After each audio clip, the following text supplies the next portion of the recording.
அரசாங்கம் கையாலாகாத அரசாங்கமா? உயர்கல்வித்துறை மூலம் நிதி ஒதுக்க முடியாத கையாலாகாத அரசாங்கமா?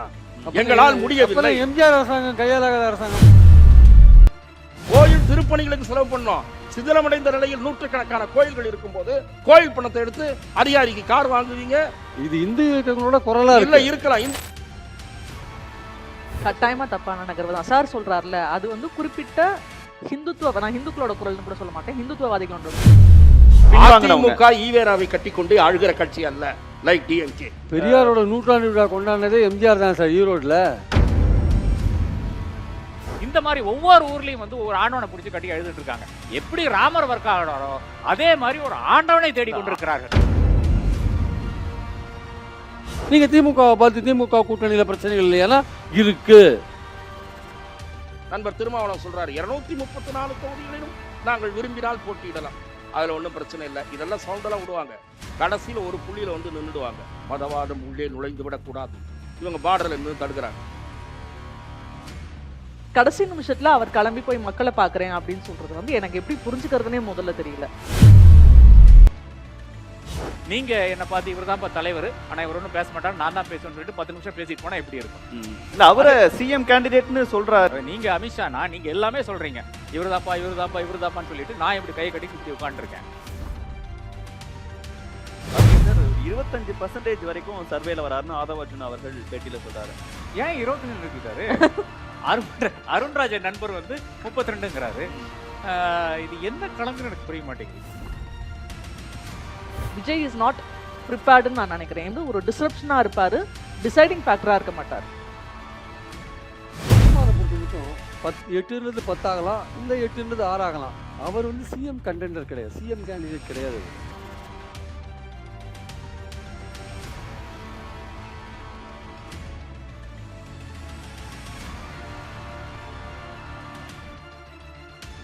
The Debates Dialogue. Title sponsor Dr. Srivarma's Wellness. Powered by Archie Chili Powder.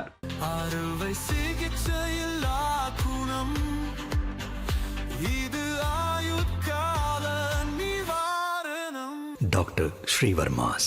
தெறிக்கவிடும் காரம் நிறம் சுவையை தருகிறது. ஆச்சி மிளகாய் தூள் தெறிக்கவிடும் காரம் நிறம் சுவை. வணக்கம். த டிபேட்ஸ் டைலாக் நிகழ்ச்சிக்கு அனைவரையும் வரவேற்கிறேன். ஓரணியில் தமிழ்நாடுங்கிற தலைப்புல அதை முன்னிறுத்தி தமிழ்நாட்டின் முதலமைச்சர் ஸ்டாலின் அவர்கள் தன்னுடைய பிரச்சாரத்தை மண் காக்க, மானம் காக்க, மொழி காக்க ஒரு பயணம் அப்படின்னு சொல்லி உறுப்பினர் சேர்க்கை முதற்கொண்டு பல்வேறு விஷயங்களை செஞ்சிட்டு இருக்காரு.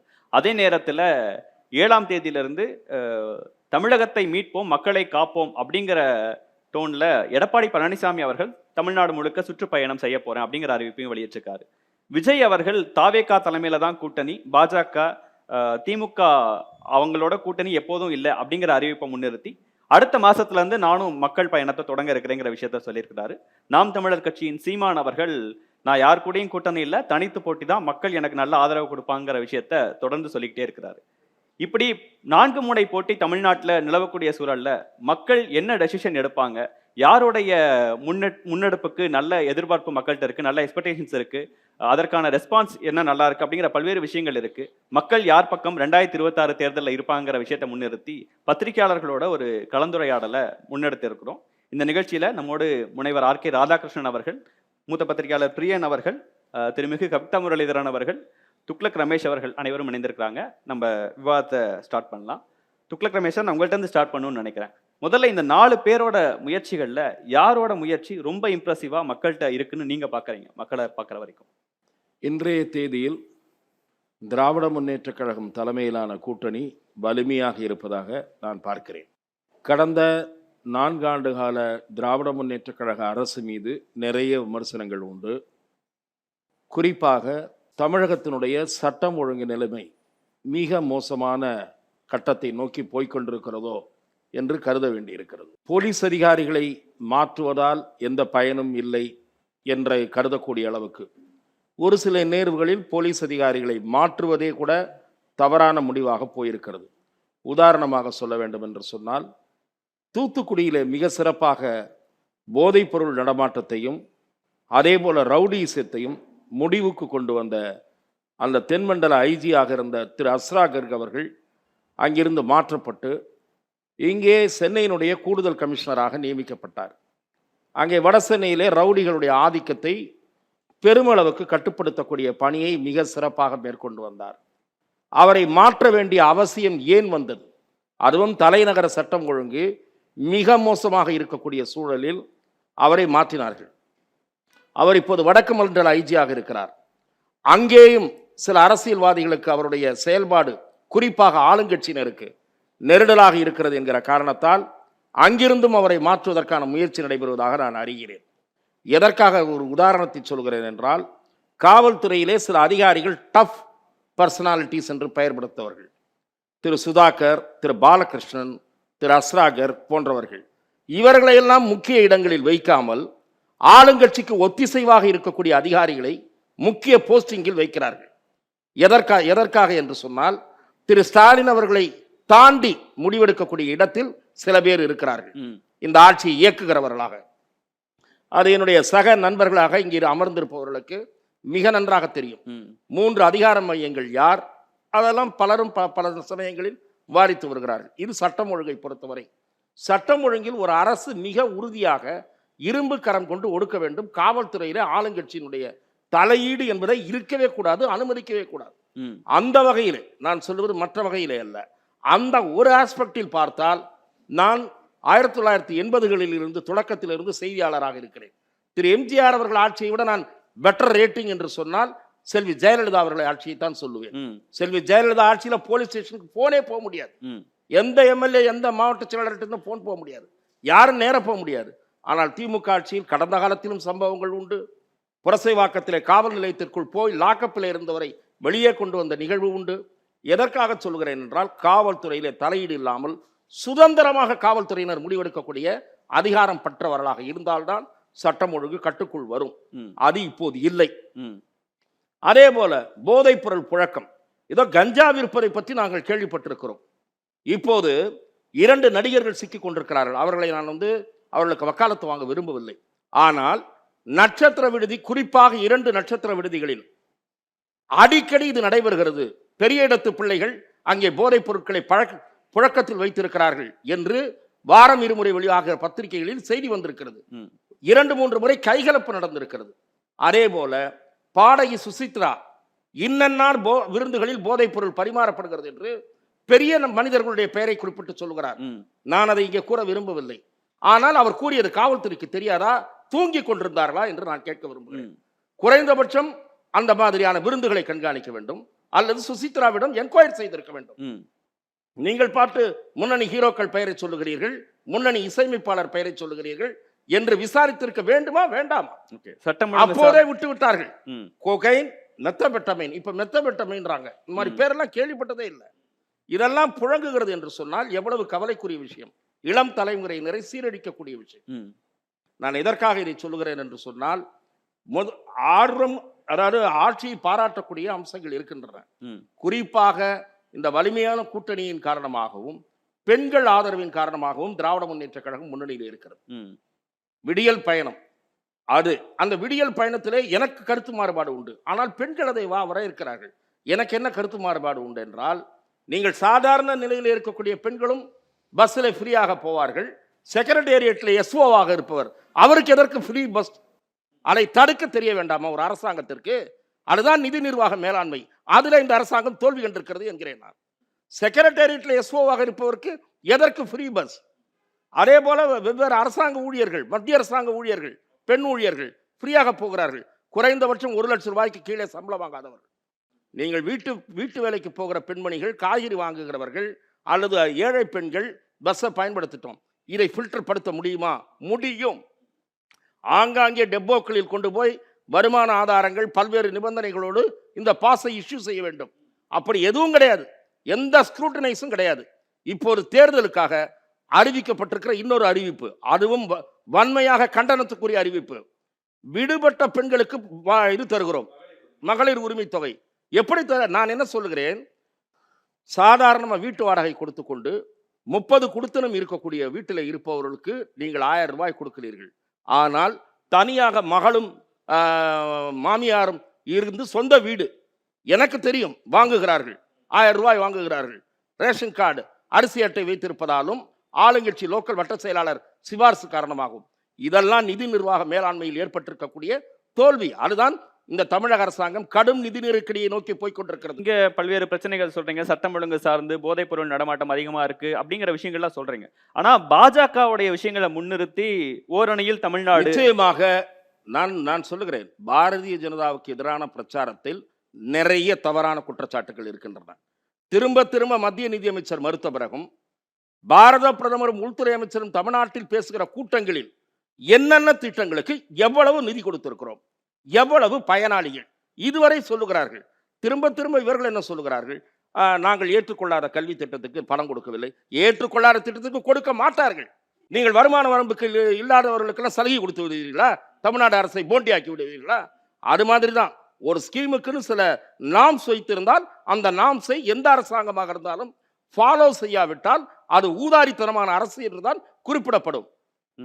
நீங்கள் பாரதிய ஜனதாவுக்கு எதிரான விமர்சனங்களை இல்ல மண் காக்க, மானம் காக்க, மொழி காக்க, இங்க வந்து பாஜகவோட கூட்டணி வச்சா பல்வேறு பிரச்சனைகள் வரும், அதுல இருந்து தவிர்க்க நம்ம தமிழ்நாடு முழுக்க ஒரு அணியில இருக்கணும் அப்படிங்கிற propaganda நான் சொல்லுகிறேன். இந்த பிரச்சாரம் எல்லாம் கடந்து கூட்டணி வலிமை காரணமாகவும் இலவச திட்டங்கள் காரணமாகவும், இலவசங்களில் சில நல்ல இலவசங்கள் இருக்கின்றன, நான் முழுமையாக முடித்திருக்க வேண்டும். இதெல்லாம் ஊதாரித்தனமான நிதி நிர்வாக மேலாண்மை இல்லாத சில விஷயங்களை சொன்னேன். ஆனால் செல்வி ஜெயலலிதா பாணியில் பயனளிக்கக்கூடிய சில விஷயங்களையும் திரு மு.க. ஸ்டாலின் செய்கிறார். உயர்கல்வி பயில செல்கிற மாணவிகளுக்கு 1000 ரூபாய் கொடுப்பது வரவேற்கக்கூடிய திட்டம். அதே போல் அந்த கம்ப்யூட்டர்ஸ் அதெல்லாம் கொடுப்பது வரவேற்க வேண்டிய விஷயங்கள். ஆனால் நீங்கள் அந்த திசை திருப்புகிற, நீங்க உங்க ஆட்சியினுடைய சாதனைகளை நம்பாமல் எப்ப பார்த்தாலும் நாடாளுமன்ற தேர்தல்னாலும் பிஜேபியை கூட சொல்றது, சட்டமன்ற தேர்தல்னாலும் மோடி மோசம்ன்றது. நான் என்ன செய்தேன், நான் என்ன சாதித்தேன் என்று சொல்ல வேண்டும். உங்கள் ஆட்சி மீதான விமர்சனங்களுக்கு தக்க பதில் கொடுக்க வேண்டும். இல்ல அதுக்கான ரெஸ்பான்ஸ் நல்லா இருக்கு. திசை திருப்புவதற்காக மானம் காக்க, மொழி காக்க, நிதி உரிமை காக்க, அது காக்க, இது காக்க காக்கன்னு இவரு கண்டக சஷ்டி கவசம் சொல்ற மாதிரி சொல்லிட்டு இருக்காரு. நான் சொல்லுவது, இன்றைக்கு பத்திரிகையை படிக்கிற பொதுமக்களே அவேர்னஸாக இருக்கிறார்கள், சோசியல் மீடியாவில் விமர்சனங்கள்லாம் பார்க்குறோம். ஆனால் உங்களை போன்ற என்னை போன்ற பத்திரிகையாளர்களுக்கு விவரம் தெரியும். 10 ஆண்டு காலம் மத்தியில் ஆட்சியில் ஒட்டி கொண்டிருந்தீர்களே, அதில் ஒரு 5 ஆண்டு காலம் உங்கள் தயவிலே தான் அந்த அரசாங்கம் இயங்கியது. UPA 1 and 2ல 5 ஆண்டு காலம் திமுக ஆதரவை வாபஸ் வாங்கினால் அந்த ஆட்சி காலி என்ற நிலைமை இருந்தது. அப்போது கல்வியை மாநில பட்டியலில் கொண்டு வருவதற்கு இம்மி அளவு திரும்பை கிள்ளி போட்டீர்களா என்று நான் கேட்கிறேன். உங்களுடைய மாநில சுயாட்சி கோஷம் எல்லாம் எங்கே இருக்கிறது என்றால் பரணில் இருக்கிறது, அறிவாலய பரணில் இருக்கிறது. அதை எப்போது எடுக்கிறீர்கள்? அது தூசி தட்டி என்றால் வேண்டாத மத்திய அரசு இருக்கிற போது அதை தூசி தட்டி எடுக்கிறீர்கள். அதை எங்கே பயன்படுத்துகிறீர்கள் என்றால் கோயம்புத்தூர் மாநாடு, திருச்சி மாநாடு, சேலம் மாநாட்டு 10 தீர்மானங்களில் அது ஒரு தீர்மானமாக இருக்கும். மாநில சுயாட்சியை அடைந்தே தீருவோம். 10 ஆண்டு காலம் என்ன பண்ணிட்டு இருந்தீங்க? வடிவேலு பாணியில கேட்கறதா எந்த ஆணிய இல்ல அப்படி நீங்க சொல்ற மாதிரி இருந்தா அதை மக்கள் புரிஞ்சுக்கிட்டு வேற ஒரு ரெஸ்பான்ஸ் தானே பண்ணணும். நீங்க ஸ்டாலின் அவர்கள் தலைமைக்கு வந்த பிறகு எல்லா இடத்துலயும் பாஜக எதிர்ப்பு விஷயத்தை முன்னெடுத்து தான் எல்லா எலெக்ஷனையும் சந்திச்சிருக்கிறாரு, அதுல எல்லாத்துலயுமே வெற்றியும் கிடைச்சிருக்குல்ல. அதுதான் அதற்கு காரணம் என்னவென்றால் ஆட்சி மீதான அதிருப்தியை அறுவடை செய்யக்கூடிய வலிமையான எதிர் அணி இல்லை. இதுதான் கள யதார்த்த நிலை. அண்ணா திராவிட முன்னேற்ற கழகம் தனது பழைய வலிமையை இழந்து நிற்கிறது. அதில் ஏற்பட்டிருக்கிற பிளவு அல்லது பிளவே இல்லை, ஒரு அணிதான் என்று சொன்னாலும் அந்த அணி ஒரு சரிவை ஏற்படுத்தி இருக்கிறது. போன தேர்தலில் அவர்களும் 22 தொகுதிகளில் அதிமுக தோற்பதற்கு காரணமாக இருந்திருக்கிறார்கள்.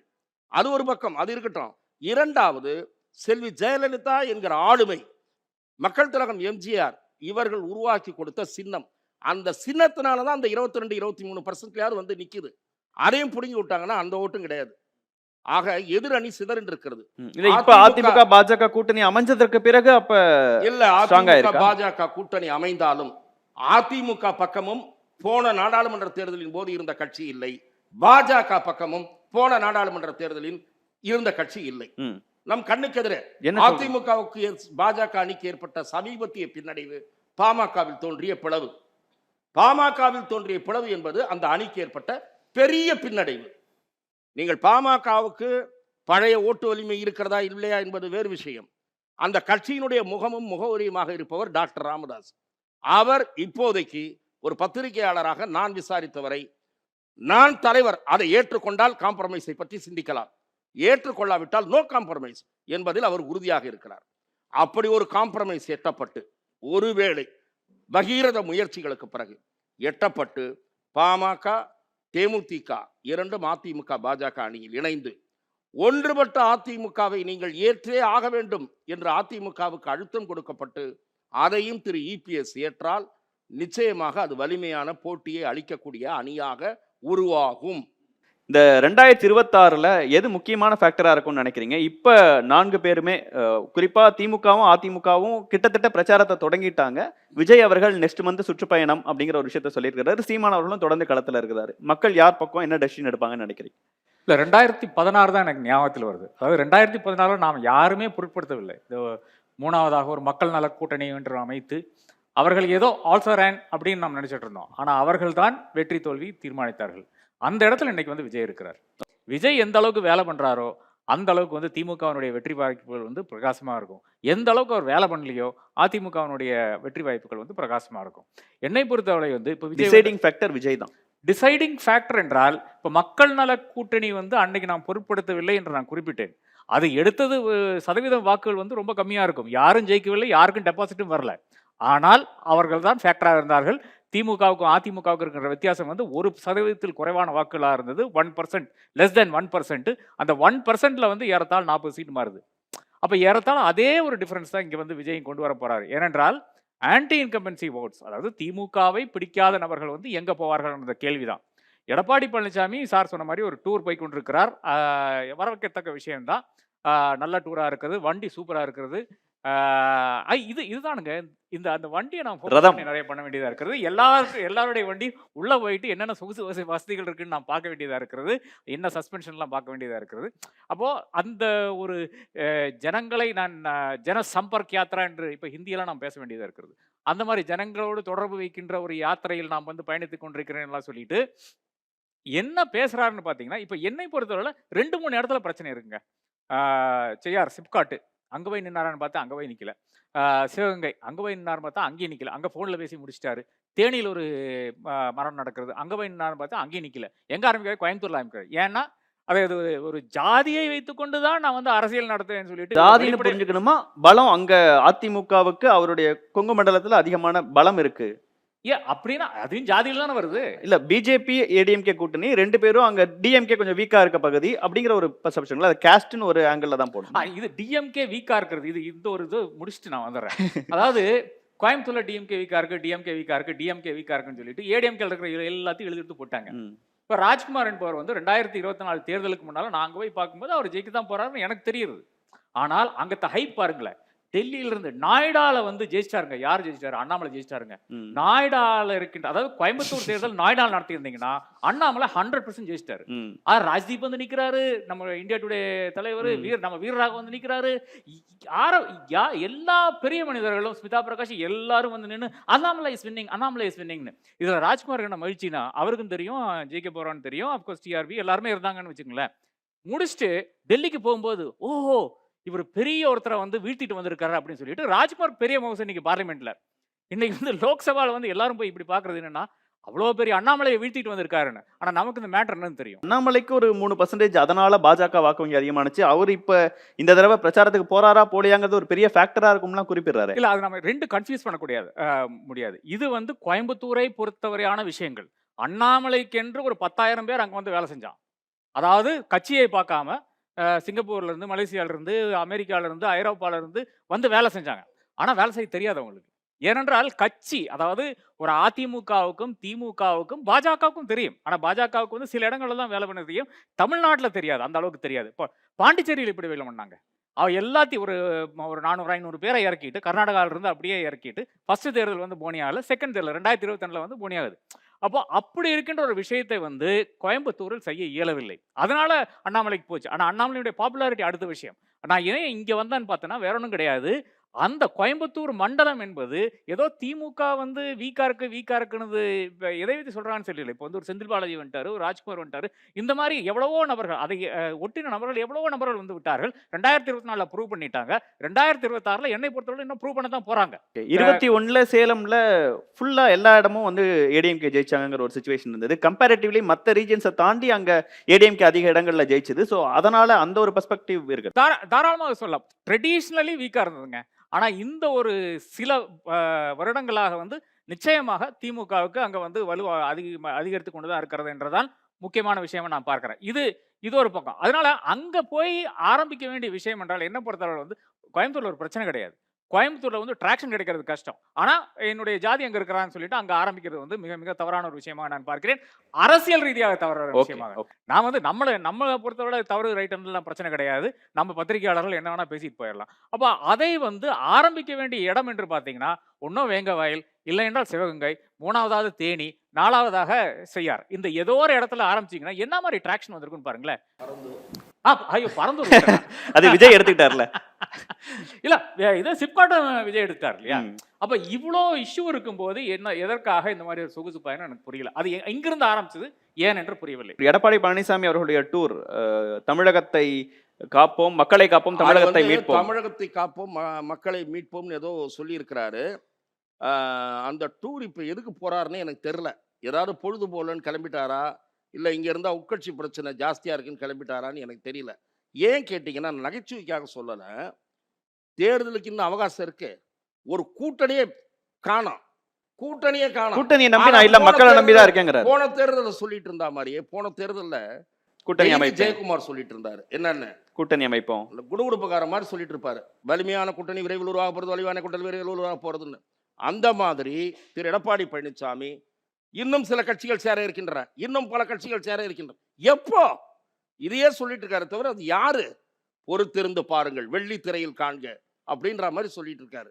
ஆகவே எனக்கு தெரிந்து இன்றைய தேதியில் அதிமுக பலமிழந்திருக்கிறது. இவர் வந்து தொண்டர்களை 2 ரீசனுக்காக அவர் போயிருக்கிறதாக நான் அறிகிறேன். என்னுடைய அரசியல் ரீதியான ஒரு கண்ணோட்டம். ஒன்று, கூட்டணி ஆட்சி என்கிற விருப்பத்தை மனதில் ஆழமாக பதிய வைத்துக் கொண்டிருக்கிற பாரதிய ஜனதா கட்சிக்கு இல்லை நாங்கள் தரமாட்டோம், பழைய வலிமையோடு தான் இந்த கட்சி இருக்கிறது என்று அழைத்து வரப்படுகிற கூட்டத்தை காட்டி பதில் அளிப்பதற்கு இது ஒரு பயன்படலாம் என்பது அவரது நோக்கமாக இருக்கும். இன்னொன்று, அவருக்கே தெரிகிறது அதிமுகவினுடைய கீழ்மட்ட நிர்வாகி எல்லாம் சோர்ந்திருக்கிறார், அவர்களுக்கெல்லாம் ஒரு உற்சாகம் இல்லை, நம்பிக்கை வரவில்லை என்று அவருக்கே தெரிகிறது. அந்த நம்பிக்கை ஊட்டுவதற்கு இந்த பயணம். இந்த 2 ரீசன் இருக்கலாம் என்பது என்னுடைய அனுமானம். ஆனால் அதன் மூலம் அதிமுகவிலே இருப்பவர்கள் என்ன நினைக்கிறார்கள் என்றால், பெரிய பொருட்செலவை இவர் தேவையற்ற நேரத்தில் ஏற்படுத்துகிறார். சார், இன்றைய தேதியில் அது மதிப்புக்குரிய முதலமைச்சராகட்டும் எதிர்கட்சி தலைவராகட்டும் தலா 300 கொடுக்காமல் யாருக்கும் கூட்டம் வர்றதில்லை. அவர் ரோட் ஷோன்னு போறாரு, முதலமைச்சர் சைடெல்லாம் நிக்க வச்சிடறாங்க. நம்முடைய நண்பர் செந்தில் பாலாஜி உருவாக்கி கொடுத்த ஒரு ஐடியா வெற்றிகரமாக செயல்படுத்தப்பட்டு வருகிறது திமுகவில். அது நிக்க வச்சிடறாங்க. அவர் இங்க இருந்து தான் அதை பண்ணார் முதல்ல. ஜெயலலிதாவுடைய சுற்றுப்பயணங்களில் அதிகமாக கலந்து கொண்டவர். ஸோ பல நேரங்களில் அந்த அத்தகைய சமயங்களில் உரையாடக்கூடிய வாய்ப்பை பெற்றவர். அப்போது ஆட்சியில் இருந்த போதும் சரி, எதிர்கட்சியில் இருந்த போதும் சரி, அன்றைய மாவட்ட செயலாளர்கள், அன்றைய அமைச்சர்களிலேயே வித்தியாசமாகவும் அன்றைய முதலமைச்சர் செல்வி ஜெயலலிதாவை கவர்கிற வகையிலும் கூட்டத்தை திரட்டி காட்டக்கூடியவர் செந்தில் பாலாஜி. வித்தியாசமான ஏற்பாடெல்லாம் பண்ணுவார். வழியில் டான்ஸ் இருக்கும், ஒயிலாட்டம் இருக்கும், அது இருக்கும், இது இருக்கும், கூட்டம் இருக்கும். ஜேன்னு இருக்கிறத பார்த்தா ஒரு நம்பிக்கை வந்துடும். ஓ, பெரிய கூட்டம் திரண்டுச்சுன்ற மாதிரி. அதே வித்தியை இங்கே பண்ணிட்டு இருக்காரு. முதலமைச்சரும் அவரை மாதிரி யாரும் வர முடியாது என்று திரு துரைமுருகனிடம் சொன்னதாக நான் அறிகிறேன். ஆகவே எதற்காக நான் இதை சொல்லுகிறேன் என்றால், எந்த தலைவருக்கும் தானாக கூட்டம் கிடையாது. விஜய்க்கு வரக்கூடிய வாய்ப்பு இருக்கிறது. கூட்டம் வர இளைஞர்கள் திரண்டிருக்கிறார்கள், அதுல ஒன்றும் மாற்றம் இல்லை. ஆனால் அது வெற்றியாக கன்வெர்ட் ஆகுமா, வாக்காக கன்வெர்ட் ஆகுமா, அதுல பாதி ஆகலாம் என்பது ஒரு பலரது பார்வை. ஆனால் he will be a force to reckon with. அதுல மாற்று கருத்து இல்லை. ஓகே, இப்போ தாவேகா நாம் தமிழர் இரண்டோட விஷயங்கள் எப்படி இருக்கும் இந்த எலெக்ஷன்ல? ஏன்னா 3 அணி போட்டி இங்க இல்ல, 4 முனை போட்டி அப்படின்னு சொல்றதா, இல்ல திருமாவளவன் அவர்கள் என்ன பேசினாலும் 2 முனை போட்டி தான் அப்படிங்கிற அந்த யதார்த்தம் அப்படிதான் இல்ல. தாவேகா வந்து எதற்கு பயன்படலாம் என்றால், அவர் ஒரு தூண்டில் வீசி இருக்கிறார். அதுல ஏதாவது இறை சிக்குதா என்று பார்க்கலாம். என்ன தூண்டில்? எங்களோடு சேர்கிறவர்களுக்கு ஆட்சியில் பங்கு. இங்க அந்த தூண்டலை வைத்துக் கொண்டுதான் இங்கே இருக்கிற சில பேர், திமுக அணியில் இருக்கக்கூடிய சில பேர் மெதுவாக சவுண்டு விடுகிறார்கள். நாங்கள் ஆட்சியில் பங்கு கேட்க தயங்க மாட்டோம், எங்களுக்கு அதிக இடம் பெற தகுதி இருக்கு. யாரு? கட்சியே கழுதை இருந்து கட்டெரும்பாச்சுன்ற கதையா இருக்கக்கூடிய மறுமலர்ச்சி திமுக உட்பட 15 சீட்டு கேட்போம், 20 சீட்டு கேட்போம். கேளுங்க, வாய்க்கு என்ன பூட்டாசு அவையா? நண்பர் திருமாவளவன் சொல்றாரு 234 தொகுதிகளிலும் நாங்கள் விரும்பினால் போட்டியிடலாம், தாராளமாக போட்டியிடலாம். பக்கத்தில் கர்நாடகா, ஆந்திராவிலும் கூட போட்டியிடலாம். ஓட்டு வாங்கணுமே. எதற்காக சொல்லுகிறேன் என்றால், இதெல்லாம் விஜயை காமிச்சு ஏதாவது நமக்கு ஏற்றி தருவாங்களா, பார்த்து போட்டு கொடுங்கன்ற கேஸு, பார்த்து ஏதாவது மீட்டருக்கு மேலே போட்டு கொடுங்கன்ற மாதிரி தான் இது. அது மறைமுகமான இல்ல, ஒரு கட்சியை நம்ம இப்படி சொல்லணுமான்னு அவசியம் இல்ல. இல்ல அவங்களுக்கு ஒரு நான் என்ன கேட்கிறேன், ஏன் வீரியத்தோடு உங்களால் பேச முடியவில்லை? ஜனநாயக பூர்வமான போராட்டங்களுக்கு தமிழ்நாட்டில் அனுமதி இல்லை என்று சொன்னவர் மார்க்சிஸ்ட் கம்யூனிஸ்ட் கட்சியினுடைய மாநில செயலாளர். அத பேசினது வீரியம் தானே? அப்படின்னா என்ன? அப்ப அத வெளிப்படையா சொன்னது வீரியம் தானே சார்? இல்ல, நான் என்ன கேட்கிறேன், அப்படின்னு சொல்லிட்டு ஏன் அடுத்த நாளே பம்பரிங்க, நாங்க இதே கூட்டணியில தான் நீடிப்போம், அதுல ஒன்றும் பிரச்சனை இல்லை, இதெல்லாம் சவுண்டெல்லாம் விடுவாங்க, கடைசியில ஒரு புள்ளியில வந்து நின்றுடுவாங்க. நான் அண்மையில ஒரு நேர்காணல சொன்னேன், என்னன்னா எல்லா சவுண்டையும் விட்டுருவாங்க. அவர் என்ன சொல்லுவார், தலித்களுக்கு பாதுகாப்பு இல்லை. தலித்களுடன் அதிகாரத்தை பங்கு கொள்ள 2 திராவிட இயக்கங்களும் தயாராக இல்லை. சொன்னவர் யார்? வன்னியரசு. சொன்னீங்கல்ல, 2 பேரும் தயாரா இல்லைல்ல. 3வது ஒரு அணியை உருவாக்கி, அதான் விஜய் இருக்காரு, போய் சேரலாமே. ஏன் சேர மாட்டாங்க? அது சும்மா அதுக்கு ஒரு டெஸ்டே பண்ணல சார், அவருக்கு என்ன பவர்னே தெரியல. அதுக்கு ஒரு கோஷம் வச்சிட்டு இருக்காங்க, மதவாதம் உள்ளே நுழைந்து விடக்கூடாது, இவங்க பார்டர்ல நின்று தடுக்கிறாங்க. ஆகவே இதெல்லாம் வந்து சும்மா பம்மாத்து பேச்சு. அவர்கள் திமுக அணியில தான் நீடிப்பார்கள். 2-3 சீட்டுகளுக்காக பேசுகிற பேச்சு.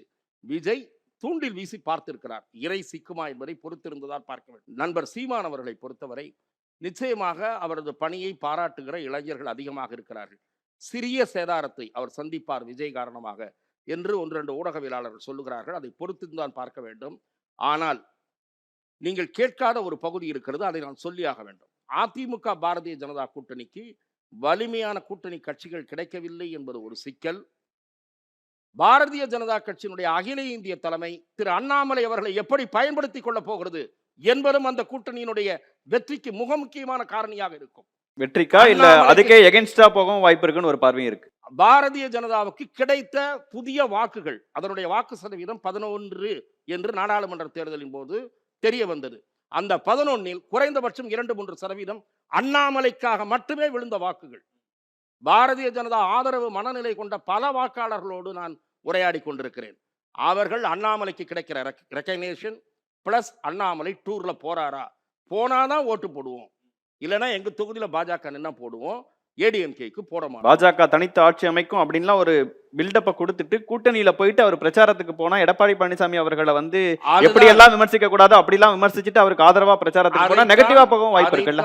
பொறுத்திருந்து பார்க்க பாஜக ஆதரவு மனநிலை கொண்ட வாக்காளர்களும் பாரதிய ஜனதா தீவிர ஆதரவாளர்களும் அண்ணாமலைக்கென்று உருவாகி இருக்கக்கூடிய ஒரு வட்டமும் அதைத்தான் எதிர்பார்த்து காத்திருக்கிறது. அந்த ஜெல்லும் இன்னும் ஏற்படாதது ஒரு பலவீனம் என்று நான் பார்க்கிறேன். என்ன நடக்க போகுதுன்னு பொறுத்து பார்ப்போம். டாக்டர் ஆர்கே சார், அண்ணாமலைக்கு வரும்போது அண்ணாமலை நிச்சயமாக கட்சியை வளர்த்திருக்கிறார். அண்ணாமலைக்கு என்ற ஒரு கூட்டம் இருக்கிறது, பெரிய ஒரு ஃபாலோயிங் வந்து பிஜேபிக்குள்ளால் இருக்காது. அன்றாடம் நான் என்னுடைய நண்பர்கள்ட்ட, நான் பொள்ளாச்சியில் இப்போ ஸ்கூலெல்லாம் அங்கே தான் படித்து அலுமினியம் மீட்டெல்லாம் போயிட்டு இருக்கு, ரொம்ப காரசாரமாக விவாதங்கள்லாம் ஓடிட்டு இருக்கு. அவர்கள் சொல்லுகிறார்கள், ஏதோ என்ன ஃபங்க்ஷன் தான் வந்துருவாருன்ட்டு. இப்போ நீங்கள் கூப்பிட்டா போகிறோம், அவரை கூப்பிட்டா போகிறோம், அவருக்கு வந்து அங்கே அந்த ஏரியாவில் கொஞ்சம் மவுஸ் இருக்குன்னு தெரியும், அதனால் வந்துடுவார். குடும்பம் வருவார், பழனி வருவார், திண்டுக்கல் வருவார், இப்படி எல்லா டூர்லேயே இருப்பார். எங்கே ஒரு 50 பேர் இருந்தாங்கன்னா அங்கே வந்து நின்றுவார். அந்த அளவுக்கு வந்து அண்ணாமலை ஒவ்வொரு துருன்னு எல்லா இடத்துலையும் போய் நின்று வேலை செஞ்சார். எப்படி மு.க. ஸ்டாலின் ஒரு காலத்தில் வந்து ஏறத்தாழ 12,000 கிராமங்கள் விசிட் பண்ணாரோ அந்த ஒரு பேண்ட்வித் வந்து நிச்சயமாக பாஜக கிடையாது. ஆனால் பாஜக எப்படி அதை வந்து சரி கட்டுதுன்னு பார்த்தீங்கன்னா, இந்த கல்யாணம், வேற அந்த காது குத்து, இந்த மாதிரி எல்லா விஷயங்களுக்கும் போயிட்டு ஒரு அண்ணாமலை வந்து அங்கே பிரசன்ஸாக இருக்கிறாரு. அதனால மக்களுக்கு அந்த அளவுக்கு ஆர்வம் வருகிறது. அதற்கு பிறகு வந்து பெரிய ஒரு படை, ஒரு சோஷியல் மீடியா படை வந்து அவர் பின்னாலேயே இருக்கிறது. அதை வந்து பெரிய ஒரு அளவில் வந்து எடுத்துகிட்டு போகிறாங்க. அப்போ அண்ணாமலை என்ன பண்ணார் பாஜகன்னு பார்த்தீங்கன்னா, ஒரு அண்ணாமலை பிஜேபி உருவாக்கிட்டார். ஓகே, இது பாஜக கிடையாது, இது அண்ணாமலை பாஜக. இந்த பாஜக தான் மதுரையில் அமித்ஷா வந்து உட்காரும் போது பேர் சொல்லும் போது சத்தம் கிளாப் பண்றது இவங்க தான். அது ஏங்கிறத பிரச்சனை வருது இல்லையா? அப்போ ஒரு நாயனார் நாகேந்திரனுக்கு இல்லாத கிளாப்ஸ், ஒரு அமித்ஷாவுக்கு இல்லாத கிளாப்ஸ் வந்து அண்ணாமலைக்கு வரும்போது அது பிரச்சனையாக மாறுது. இது மோதிக்கு வரலாம். மோதி வந்து பாஜகவை மாற்றி, மோதியோட பாஜகவை மாற்றி விட்டார். அண்ணாமலை அதே மௌலில் வந்து பாஜகவை வந்து தமிழகத்தில் இருக்கிற பாஜகவை அண்ணாமலை பாஜகவை மாற்றி விட்டார். அதை வந்து கட்சி விரும்பாது. அதை நீங்க ஒரு மோடித்த முடியுமே தவிர ஒரு அண்ணாமலைக்கு செய்யக்கூடாது. இப்ப அதிமுகவும் பாஜகவும் கூட்டணி சேர்ந்து ஒரு பலமான கூட்டணிங்கிற ஒரு பர்செப்ஷனை ஏற்படுத்திட்டு அதற்கு பிறகாக இந்த ஒரு டூர் அப்படிங்கிற ஒரு விஷயத்தை செட் பண்றாங்களா, இல்ல அது அவங்களுக்கு பாசிட்டிவா இருக்குமா? இந்த பக்கம் ஓரணியில் தமிழ்நாடு, இந்த விஷயத்த மக்கள் எப்படி பார்ப்பாங்க? இல்ல, என்னை பொறுத்தவரை வந்து இந்த ஜெல்லாகாத ஒரு கூட்டணியாகத்தான் பார்க்கிறேன் அதிமுக பாஜகவினுடைய கூட்டணி. மேல் மட்டத்தில் நிச்சயமாக நாயனார் நாகேந்திரனும் இவரும் எடப்பாடி எடப்பாடி பழனிசாமியும் பழனிசாமியும் வந்து நிச்சயமாக இவர் என்ன சாப்பிட்டாரு பிரேக்ஃபாஸ்ட் அவருக்கு தெரியும், அவர் என்ன லஞ்சுக்கு சாப்பிட்டாருன்னு இவருக்கு தெரியும், எல்லாமே தெரியும். அந்த அளவுக்கு வந்து ஒரு ரிலேஷன்ஷிப் இருக்கிறாங்க. அது மாற்றுக்கிறதே இருக்க முடியாது. ஆனால் கீழ்மட்டத்தில் கீழே வர அது ஒரு மாவட்டம் இதில் வந்தாலும் சரி, தாலுக்காலும் சரி, அது கீழே போனாலும் சரி, ஒரு ஜெல்லாகாத ஒரு கூட்டணியாக பார்க்குறார்கள். அதிமுகவை பொறுத்தவரை நான் எதுக்கு நான் சுமந்துட்டு போகணும், பாஜகவை நான் எதுக்கு சுமந்துட்டு போகணும் தான். ஏன்னா இவங்க வந்தால் வாக்கே வராதுங்கிற ஒரு விஷயம் வந்து மக்களுக்கு புரிந்து விட்டது. கம்ப்ளீட் ஆன்டி மோடி என்ற ஒரு விஷயத்தில் தான் இன்னைக்கு தமிழ்நாடு வந்து ஓடிக்கொண்டிருக்கிறது. 2016 ஆரம்பித்துக் கொண்டு மோடியா லேடியா என்று கேட்ட ஜெயலலிதா, 2019 வந்து உரிமைக்காக குரல் கொடுத்த ஸ்டாலின், 2021 அதே விஷயத்தை முன்னிறுத்தி மறுபடியும் ஸ்டாலின் வராரு. 2024 வந்து இந்தியா கூட்டணியை வெற்றி தாருங்கள் என்று சொல்லிட்டு மு.க. ஸ்டாலின் சந்திக்கிறாரு. 2026 அதே தான். அதனாலதான் இப்போ ரமேஷ் சார் கேட்டாரு, இந்த அளவுக்கு ஏன் எகெயின்ஸ்டா போறாங்க, பல விஷயங்கள் எகெயின்ஸ்டா போறாங்க. இதுதான் பாலிடிக்ஸ் தான். ஆனா ஏடிஎம்கேக்கு வேற கூட்டணி, நல்ல ஒரு ஸ்ட்ராங்கான கூட்டணி அமைக்கிறதுக்கான வேற கட்சிகள் இல்லாத போது அவர்களுக்கும் ஒரு நல்ல வலிமையான கூட்டணி ஏற்படுத்த வேண்டிய தேவை இருக்குன்னா அப்ப பாஜகவை சேர்க்க வேண்டிய அவசியம் இருக்குல்ல?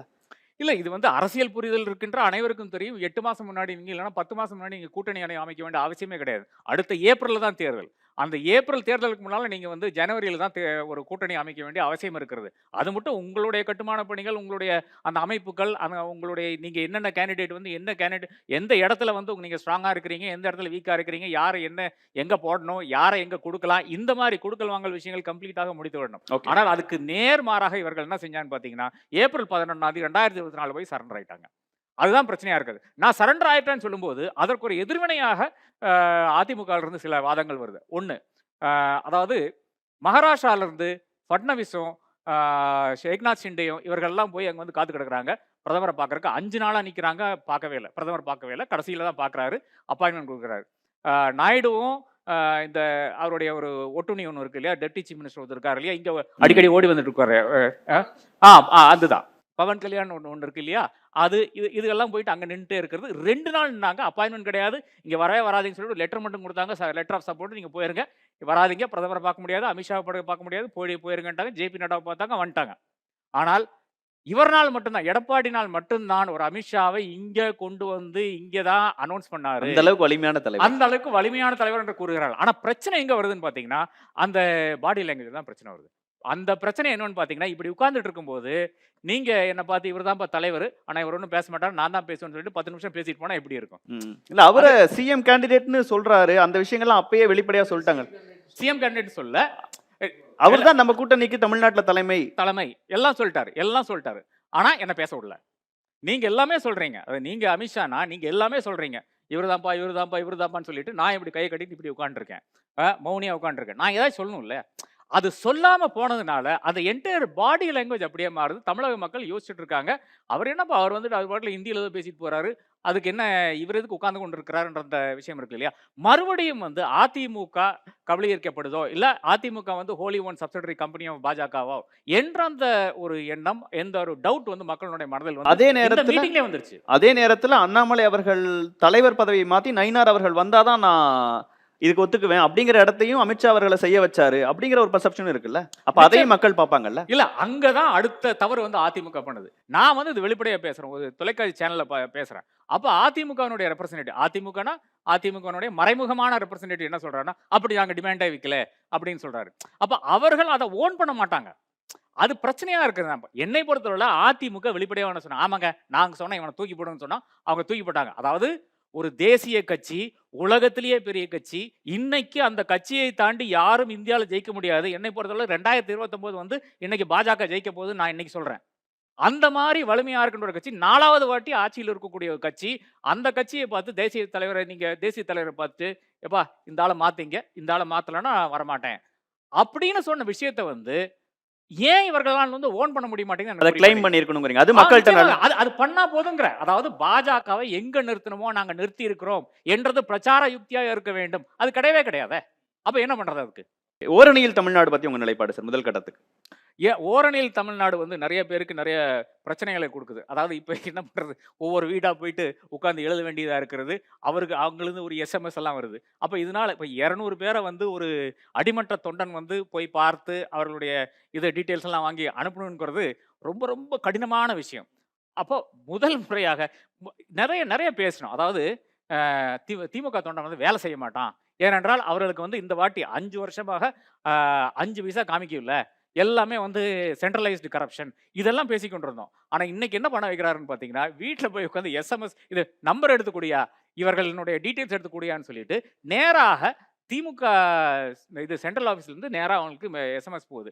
அந்த எஸ்எம்எஸ்ஸை வைத்து கொண்டு தான் இவர்கள் உறுப்பினராக சேர்க்கிறார்கள். ஒவ்வொரு இடத்துலையும் வந்து பகுதியிலையும் வந்து 200 பேரை சேர்க்க வேண்டும் என்று கூறியிருக்கிறார்கள். அப்போ அதனால என்ன வருதுன்னு பார்த்தீங்கன்னா, இந்த மிஸ்டு கால் மெம்பர்ஷிப் கிடையாது. OTP. ஆமா, ஓடிபி மெம்பர்ஷிப் வருது இது இப்போ.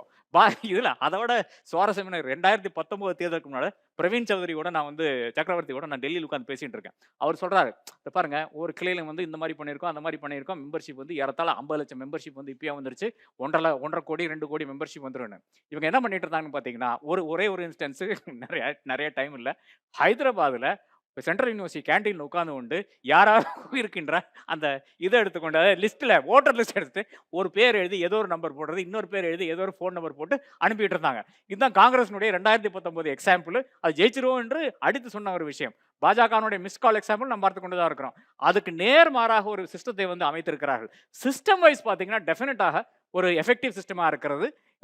ஆர்எஸ்எஸ் கிட்ட இந்த நம்பர்ஸ் இருக்குது. விமன் நம்பர்ஸ் வந்து அவங்க ஹிமாச்சல் தேர்தலையும் அதே மாதிரி ஹரியானா தேர்தலையும் இந்த யுக்தி தான் யூஸ் பண்ணாங்க. ரீச்சிங் விமன் தான் யூஸ் பண்ணாங்க. அதுலேயே தான் என்ன வதந்தி பரப்புறதானாலும் சரி, இல்லை நல்ல விஷயங்கள் சொல்றதானாலும் சரி, எல்லாமே அந்த வழியாக தான் செஞ்சாங்க. ஏறத்தாழ அதே யுக்தி தான் இப்போ தமிழ்நாட்டில் கடைபிடித்து கொண்டிருக்கிறார்கள். As a strategy it is a fantastic strategy. Work out ஆகுமான்னு நமக்கு தெரியாது. விஜய் சீமான் பத்தி நான் அடுத்த ரவுண்ட்ஸ்ல உங்கள்கிட்ட கேட்கிறேன் சார். கவிதா மேம், உங்களுடைய நிலைப்பாடு. சிறிய குறுக்கீடு. ஏனென்றால் அந்த நேரத்தில் அடிக்கடி உரையாடுகிற வாய்ப்பை பெற்றிருந்தோன்ற முறையில் சொல்கிறேன். அதிமுக மறுப்பை நான் பெரிதுபடுத்த விரும்பவில்லை. அதிமுக நாங்கள் இன்னொரு கட்சியில் வந்து அவரை மாற்றணும்னு கேட்கவே இல்லை என்று 2-3 முறை மறுத்திருக்கிறார்கள். அதை நான் பொருட்படுத்தவில்லை. ஆனால் நான் பாரதிய ஜனதா தரப்பு வெர்ஷனை சொல்லுகிறேன். திரு அண்ணாமலை அவர்கள் அதிமுகவுடனான கூட்டணி என்று கட்சி முடிவெடுக்குமானால் கைண்ட்லி ரெஸ்கியூ மீ, என்ன விடுவி, அவரு தான் போயிட்டார், இவங்க கேட்கல. It is his decision. It is not the decision of ADMK. Okay. I am very much aware of it. Okay. கூட்டணி தான் உங்கள் முடிவென்றால் நான் தனித்து நமது தலைமையில் கூட்டணி என்று நான் விரும்புகிறேன். கூட்டணி தான் கட்சியினுடைய காரியகர்த்தாவாக whatever decision taken by the high command, I will abide by it. But என்ன விட்டுருங்க என்ற அடிப்படையில் தான் அந்த முடிவு எடுக்கப்பட்டதாக உரையாடி வெவ்வேறு நபர்களுடன், குறிப்பாக பாரதிய ஜனதாவுடைய முன்னணி தலைவர்களுடன் உரையாடி நான் அறிந்த செய்தி. அண்ணாமலை அவர்கள் உட்பட. கவிதா மேம், இந்த ஓரணியில் தமிழ்நாடு எடப்பாடி பழனிசாமியின் சுற்றுப்பயணம், இது ரெண்டுல எதுக்கு நல்ல ரெஸ்பான்ஸ் இருக்கு, யாரு சரியான ஸ்ட்ராட்டஜியை முன் வச்சிருக்காங்க, அதை சொல்லிட்டு அடுத்து நம்ம விஜய் அவர்களும் சீமான் அவர்கள் குறித்தும் பேசலாம். ஓகே, ஓரணியில் தமிழ்நாடு எடப்பாடியோட சுற்றுப்பயணம் எல்லாரும் சொன்ன மாதிரி எனக்கு அதே கருத்து தான். எடப்பாடியுடைய சுற்றுப்பயணம் அப்படின்றது இட்ஸ் மோர் லைக் ஒரு எலெக்ஷன் கிட்ட வரும்போது தான் அவரை மக்கள் எதிர்கட்சியாக இருக்கும்போது நீங்கள் மக்கள்கிட்ட தான் ஆக்சுவலாக இன்னும் ரீச் அவுட் பண்ணிருக்கணும். ஆனால் இந்த டைம் என்ன ஆகியிருக்குன்னா, டிஎம்கே வந்து முதல்ல இருந்தே அவங்களோட அவுட்ரீச் டு த பப்ளிக் வந்து அதிகமாக இருந்திருக்கு அப்படின்னு எனக்கு தோணுது. Both online and offline. ஆன்லைன்ல வந்து முதல்ல இருந்துன்னா இன்னும் முன்னாடில இருந்து சொல்றீங்க. இன்னும் முன்னாடில இருந்தே வந்து நான் சொல்றேன், இன்னும் முன்னாடில இருந்து அவங்க எலெக்ஷன் ஜெயிச்சு வந்ததுல இருந்தே கூட ஒரு ட்விட்டருக்கு வந்து ரெஸ்பாண்ட் பண்ணுறது, இந்த மாதிரியான விஷயங்கள்லாம் டிஎம்கே வந்து ரொம்ப அக்ரெசிவாக பண்ணிட்டு இருந்தாங்க. களத்துலையும் அங்கங்கே நின்றுட்டு இருந்தாங்க. அவங்களுடைய வெல்ஃபேர் ஸ்கீம்ஸை பற்றி மக்கள்கிட்ட எடுத்து சொல்கிறது, இந்த மாதிரியான விஷயங்கள் வந்து டிஎம்கே தொடர்ந்து பண்ணிட்டு இருந்தாங்க. இப்போ ஓரணியில் தமிழ்நாடு நான் அதோட கல்மினேஷனை தான் பார்க்குறேன். எலெக்ஷன் கிட்ட வரும்பொழுது அந்த மாதிரியான ஒரு விஷயத்தை கையில் எடுக்கிறாங்க, which I think is also necessary. ரொம்ப முக்கியமான விஷயமாக தான் நான் பார்க்குறேன். ஏன்னா ஆப்வியஸ்லி டிஎம்கேவோட எலக்டோரல் பிளாங்க் அப்படின்றது வந்து பாஜக எதிர்ப்பு, பாஜக செய்யக்கூடிய விஷயங்கள் எப்படி தமிழ்நாட்டுக்கு எதிராக இருக்குது, அந்த எதிர்ப்பை தான் அவங்க முன்னிலைப்படுத்தி பல விஷயங்களை வந்து பேச போகிறாங்க. அந்த விதத்தில் வந்து ஓரணியில் தமிழ்நாடு ஒரு சரியான ஸ்ட்ராட்டஜியாக தான் நான் பார்க்குறேன். எடப்பாடி பழனிசாமியை பொறுத்த வரைக்கும் அவர் சிஎம் ஆனதுலேருந்து இது வரைக்கும் ஒரு எலெக்ஷனையும் அவர் பெரிய லெவலில் வந்து ஜெயிச்சது கிடையாது. அப்போ அவர் இன்னும் ரொம்ப அக்ரெசிவாக இருந்திருக்கணும், இன்னும் ரொம்ப வந்து ஸ்ட்ராட்டஜைஸ் பண்ணிருக்கணும். அது எதையுமே பண்ணாமல் கடைசி நிமிஷத்துல அவர் கிளம்பி போய் மக்களை பாக்குறேன் அப்படின்னு சொல்றது வந்து எனக்கு எப்படி புரிஞ்சுக்கிறதுனே முதல்ல தெரியல. அவர் இவ்வளவு சீக்கிரமே போயிருக்க வேண்டாம்னு ஒரு பார்வை வச்சாங்க. ஏன்னா 10 மாசம் முன்னாடி நான் எலெக்ஷனுக்காக சொல்ல, பொதுவாவே நீங்க ஒரு எதிர்கட்சி தலைவரா இருக்கீங்க, நீங்க வந்து ஒரு முக்கியமான இயக்கத்துடைய தலைவரா இருக்கீங்க, நீங்க வேற யாரையுமே நீங்க கிட்ட வர விட மாட்டேன்றீங்க அப்படின்னா முதல்ல இருந்தே நீங்க பப்ளிக்கோட ஏதோ ஒரு விதத்துல என்கேஜ் பண்ணிக்கிட்டே இருந்துக்கணும். அந்த பப்ளிக் என்கேஜ்மெண்ட் வந்து பயங்கரமா மிஸ் ஆகுதுன்னு நான் நினைக்கிறேன். இந்த எடப்பாடியோட டூர்ல வந்து அவர் என்ன மாதிரியான, சரி நீங்க சொன்ன மாதிரி கோயம்புத்தூர் ஸ்ட்ராங் ஏரியானா அதுல இருந்து எப்படி ஆரம்பிக்க முடியும், எந்த ஏரியா சவுத்ல அவருக்கு என்ன மாதிரியான ஓட்ஸ் கிடைக்கிறதுக்கு வாய்ப்பு இருக்கு அப்படின்ற ஒரு கேள்வி இருக்குல்ல இன்றைக்கு Okay. வந்து டிடிவி தினகரன், ஓ பன்னீர்செல்வம், yes. பன்னீர்செல்வம் இந்த மாதிரியான ஃபேக்டர்லாம் அப்ப எங்க வீக்கா இருக்கோமோ அங்கதானே வந்து அவர் முதல்ல ஃபோக்கஸ் பண்ண இருக்கணும். இல்ல ஆர்கே சொன்ன மாதிரி எங்க பிரச்சனை இருக்கோ அங்க போய் ஆரம்பிச்சிருக்கணும். இது எதுவுமே பண்ணாம எங்க ஸ்ட்ராங்கா இருக்கோன்னு ஒரு பர்செப்ஷன் இருக்கோ அங்க போய் ஆரம்பிக்கிறது இருக்குல்ல. அங்க வந்து கூட்டம் சேர்ந்துரும். அப்போ பேசிக்கா வந்து அண்ணாமலை விஷயத்துலயும் நான் சாரை வந்து கொஞ்சம் மறுத்து பேச வேண்டியிருக்கு. மாதிரி ஆர்கே வந்து சொன்னது அண்ணாமலை பாஜக. அண்ணாமலை வந்து புதுசா ஒரு ஓட் பேங்கை வந்து கிரியேட் பண்ணாரா பாஜகக்கு அப்படின்ற கேள்வி வந்து எனக்கு இருக்கு. ஓகே. பாஜகக்குள்ள ஒரு அக்ரீவ்டு குரூப் இருப்பாங்கல்ல அந்த திமுக பாஜக அதிமுகவுக்கு மாற்றா ஒண்ணு வேணும்னு நினைக்கிற ஒரு கூட்டத்தை தன் பக்கம் அழைச்சு அப்படி வந்தாரு. பண்ணாரா அப்படின்ற கேள்வி எனக்கு இருக்கு. அப்படி பண்ணதா எனக்கு வந்து தோணல. நான் நினைக்கிறது பாஜகக்குள்ள ஒரு அதிருப்தி, எதுவுமே சரியா நடக்க மாட்டேங்குது, பாஜக வந்து பெரிய அளவுல வந்து இங்க என்ன பண்ணாலும் தமிழ்நாட்டுல எதுவும் பண்ண முடியல அப்படின்ற விரக்தியில இருக்கக்கூடியவங்க வந்து அண்ணாமலையோட பாலிடிக்ஸ் வந்து அவங்களுக்கு ரொம்ப கவர்ச்சிகரமான ஒரு விஷயமா இருந்தது. அண்ணாமலை பண்ணது வந்து ஒரு பர்செப்ஷன், ஒரு நரேட்டிவ் பாலிடிக்ஸ் தானே தவிர அது ரொம்ப சீரியஸான ஒரு விஷயமா வந்து என்னால பார்க்க முடியல. ஸோ அது வந்து திரும்ப திரும்ப இன்னும் 2-3 எலெக்ஷன் போய் அவர் நம்ம டெஸ்ட் பண்ணாதான் நமக்கு தெரியும். பட் இது வரைக்கும் என்னுடைய புரிதல் வந்து அப்படிதான் இருக்கு. ஸோ என்னை பொறுத்த வரைக்கும் இந்த மூமெண்ட்ல வந்து கட்டாயமா அஹெடா இருக்கிறது வந்து திமுக கூட்டணி தான். திமுகவோட இந்த கூட்டணி அப்படியே தொடரும்னா எதிர்கட்சியில் இருக்கக்கூடிய கூட்டணிக்கு வந்து இட்ஸ் மிஸ். விஜயோட ஃபேக்டர் வந்து எந்த அளவுக்கு ரொம்ப ஸ்ட்ராங்கா இருக்குன்றது நமக்கு தெரியாது. அது இன்னும் டெஸ்ட் பண்ணப்படாத ஒரு விஷயமா இருக்கு. இன்றைக்கு இருக்கக்கூடிய சூழல்ல கட்டாயமா ஒரு எட்ஜ் வந்து டிஎம்கேக்கு இருக்கு. பிரியன் சார், எடப்பாடி பழனிசாமி தன்னுடைய டூர் ஆரம்பிக்கும் போதே திமுக கூட்டணி கட்சிகள் நோக்கி பல்வேறு கேள்விகளை, திருமாவளவன் அவர்களை விமர்சிக்கிறாரு. கம்யூனிஸ்ட் கட்சிகள் இருக்கிறாங்களா இல்லையான்னு தெரியலேன்ட்டு அவங்கள பத்தி ரொம்ப காட்டமான விமர்சனங்களை முன்வைக்கிறாரு. சண்முகம் அவர்கள் ஏதோ பேசுறாரு, அவரும் 4 வருஷத்துக்கு அப்புறம் தான் பேசுறாரு. ஒரு கம்யூனிஸ்ட் எப்படி இருக்கணுமோ அப்படி இருக்க மாட்டாங்கிற விஷயங்களை சொல்றாரு. இதெல்லாம் ஒரு ஸ்ட்ராட்டஜியா? இன்னொரு முக்கியமான விஷயமா அறநிலையத்துறை சார்ந்து அது தொடங்குற கல்லூரி சார்ந்து அவர் சொன்ன கருத்தும் மிகப்பெரிய கான்ட்ரவர்சியா தமிழ்நாட்டில் மாறி இருக்கு. பாஜகவினரை கூட அதை சொல்ல மாட்டாங்க, இப்படி அதிமுகவை சேர்ந்த ஒரு முக்கிய தலைவர் பேசியிருக்கிறாருங்கிற விஷயம். இதெல்லாம் ஸ்ட்ராட்டஜியா இல்ல அவருக்கு எதிராகவே போகக்கூடிய நகர்வுகளா அமையுமா? முதல்ல அதிமுக பாஜக கூட்டணியே வந்து ஒரு கம்ஃபர்டபுளாக இல்லை. ஆக்சுவலாக அது கம்ஃபர்டபுளாக இல்லாதனால அவர் வந்து திமுக அணியை நோக்கி பல கேள்விகளை வைக்க வேண்டிய நிலைமையில் இருக்கார். ஏன்னா அவர் பல விஷயங்கள் பேசப்படுது. இப்போ நீங்கள் அமித்ஷா அவர் முதல்ல மீட் பண்ணதுன்னு பார்த்தீங்கன்னா, அமித்ஷா போட்ட ட்விட்டர் என்னன்னு போட்டார்னா என்டிஏ கூட்டணின்னு தான் போட்டார். அதுக்கப்புறம் இன்னைக்கு வரையும் அவர் அதுதான் மெயின்டைன் பண்ணுறாரு. கூட்டணி ஆட்சின்னு தான் சொல்றாரு. கடைசியாக பேப்பர் இன்டர்வியூ, தினத்தந்தி இன்டர்வியூலாம் கூட அதிமுகலேருந்து முதல்வர் ஒருவார் சொல்றார் என்டிஏ கூட்டணி தான் சொல்றார். அது எந்த இடத்துல அவர் மாற்றலை. ஆனால் இவர் என்ன சொல்றார், எடப்பாடி அதிமுக தலைமையிலான கூட்டணியில் நான் தான் முதல்வர்னு அமித்ஷா சொல்லிட்டே இருந்தார். எந்த இடத்துல அமித்ஷா வந்து கமிட் பண்ணவே இல்லை, இவர் தான் முதல்வர், எடப்பாடி தான் முதல்வர் எந்த இடத்துல இதுவரையும் தலைமை எடப்பாடின்னு சொன்னாரு. அவங்க சொல்றது எல்லாமே என்டிஏ கூட்டணி தான். அதிமுக தலைமை என்டிஏ கூட்டணி. அதை தாண்டி அவங்க வந்து டெல்லியில் இருக்கிற பாஜகவினர் அதை தாண்டியே திங்க் பண்ண மாட்டாங்க. ஸோ இவருக்கு என்ன பிரச்சனை, சங்கடத்தை ஏன் கொடுக்குறாரு? ஏன்னா இவருக்கு வந்து நிறைய விஷயங்கள் ஆன்சர் பண்ண வேண்டியிருக்கு சார். நீங்கள் மக்கள்கிட்ட போகும்போது மக்களுக்கு ஒரு சந்தேகம் வரும், நீங்கள் நடத்த போகிறது அதிமுக ஆட்சியா, நீங்கள் நடத்த போகிறது என்டிஏ ஆட்சியா, உங்கள் ஆட்சியில் பாஜகவுடைய பங்களிப்பு இருக்கா, உங்கள் ஆட்சியில் வந்து நீங்கள் பாஜகவுடைய அஃபிஷியல் ப்ரெஸ் ரிலீஸில் என்ன சொல்கிறாங்க, நாங்கள் தேர்தலுக்கு அப்புறம் இலாக்காவெல்லாம் தீர்மானிப்போன்றாங்க. அப்போ என்ன மாதிரியான ஆட்சி நீங்கள் கொடுக்க போகிறீங்க, என்ன மாதிரியான ஆட்சிக்கு நீங்கள் பிரச்சாரம் பண்ணுறீங்க, முதல்ல அது வந்து ஒரு முக்கியமான கேள்விகள். ஸோ இந்த கேள்விகளுக்கு பதில் சொல்லாமல் நீங்கள் வந்து உங்கள் பிரச்சாரத்தை அமைக்கவே முடியாது. அதனால தான் வந்து அந்த கேள்விகளுக்கு அவர் பதில் சொல்ல முடியாத நிலையில் இருக்கிறதுனால தான் திமுகவை நோக்கி பல கேள்விகளை கேட்குறார். அவர் வந்து பலவீனமாக இருக்கார். முதல்ல வந்து ரமேஷ் சொன்ன மாதிரியும் சார் சொன்ன மாதிரிலாம் பலவீனமாக இருக்கார். முதல்ல வந்து திமுகவை எதிர்ப்பதற்கு எல்லா கட்சிகளும் ஒருங்கிணைய வேண்டும் சொல்கிறார்ல. நான் சொல்கிறேன், எடப்பாடி அவர்களே முதல்ல நீங்கள் ஒருங்கிணைங்க, உங்கள் கட்சியை ஒருங்கிணைங்க. எங்கே இருக்கு, நீங்கள் ஒருங்கிணையணும். நீங்கள் ஏன் பார்லிமெண்ட் எலெக்ஷன்ஸில் வந்து ஓபிஎஸ்க்கு பின்னாடி ஓட்டு வாங்கினீங்க, ஏன் தினகரனுக்கு பின்னாடி ஓட்டு வாங்கினீங்க, ரெட்டை எலெக்ஷன் தான் வச்சுருக்கீங்க, ஏன் பின்னாடி ஓட்டு வாங்கினீங்க, கோயம்புத்தூர்லேயே அண்ணாமலைக்கு பின்னாடி வந்தீங்க, உங்கள் ஸ்ட்ராங் ஹோல்டு தான் அது ஆக்சுவலாக. அப்போது நீங்கள் வந்து வீக்காக இருக்கீங்கன்னு தெரியுது. நீங்கள் எவ்வளோ வீக்காக இருக்கீங்கன்னா, 21 தேர்தலில் நீங்கள் பாஜகவோட தான் இருக்கீங்க, 21 தேர்தலில் நீங்கள் பாமகவோட தான் இருக்கீங்க.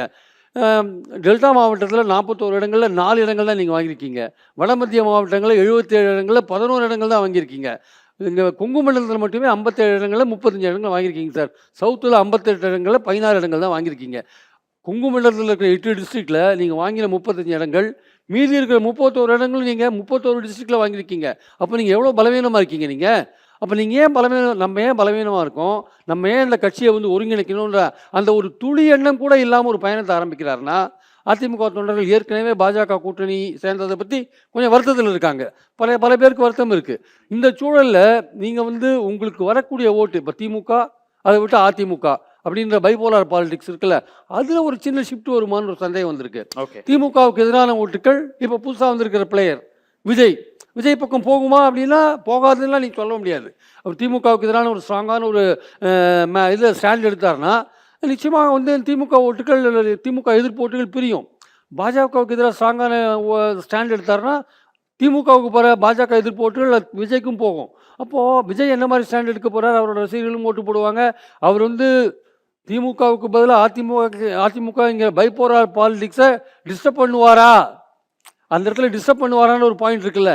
இப்போ இதுவரையும் திமுக போனால் அதிமுக, இந்த வாட்டி அது சான்ஸ் இருக்கா? விஜய் என்ன மாதிரியான இம்பாக்ட் பண்ண போறாரு அளவுக்கு வருவார்? ஏன்னா விஜய் சைட்ல இருந்து டிவிகே விசஸ் டிஎம்கே தான் போட்டியே இருக்கும். அதான் அவர் சொல்றாரு, நான் தான் வந்து திமுகவுக்கு எதிராக நிற்கிறேன், ஏன்னா எனக்கும் திமுகவுக்கும் தான் போட்டின்றார். இப்போ அவர் தலைமையில் கூட்டணி, அவர் முதல்வர் கேண்டிடேட், எவ்வளோ எந்த கட்சிகள் அவர்கிட்ட போக போகிறதெல்லாம் நமக்கு தெரியாது. அவர் பயணம் போகும்போது தான் அவருடைய கம்ப்ளீட்டாக அவரை பற்றின விஷயங்கள் நமக்கு தெரிய வரும். அவர் என்னென்ன பேசுகிறாரு அதை பற்றி தான் அதை பொறுத்து தான் நம்ம தீர்மானிக்க முடியும். ஆனால் திமுகவுக்கு மாற்றாக இருக்கிற அதிமுக எவ்வளவு ஒரு பலவீனமான ஒரு விஷயத்தில் இருக்குது பாருங்கள். அது வந்து தனக்கு வரக்கூடிய ஓட்டை இழக்குது. அது தான் ஒற்றுமையாக இல்லை, கட்சி ஒற்றுமையாக இல்லை.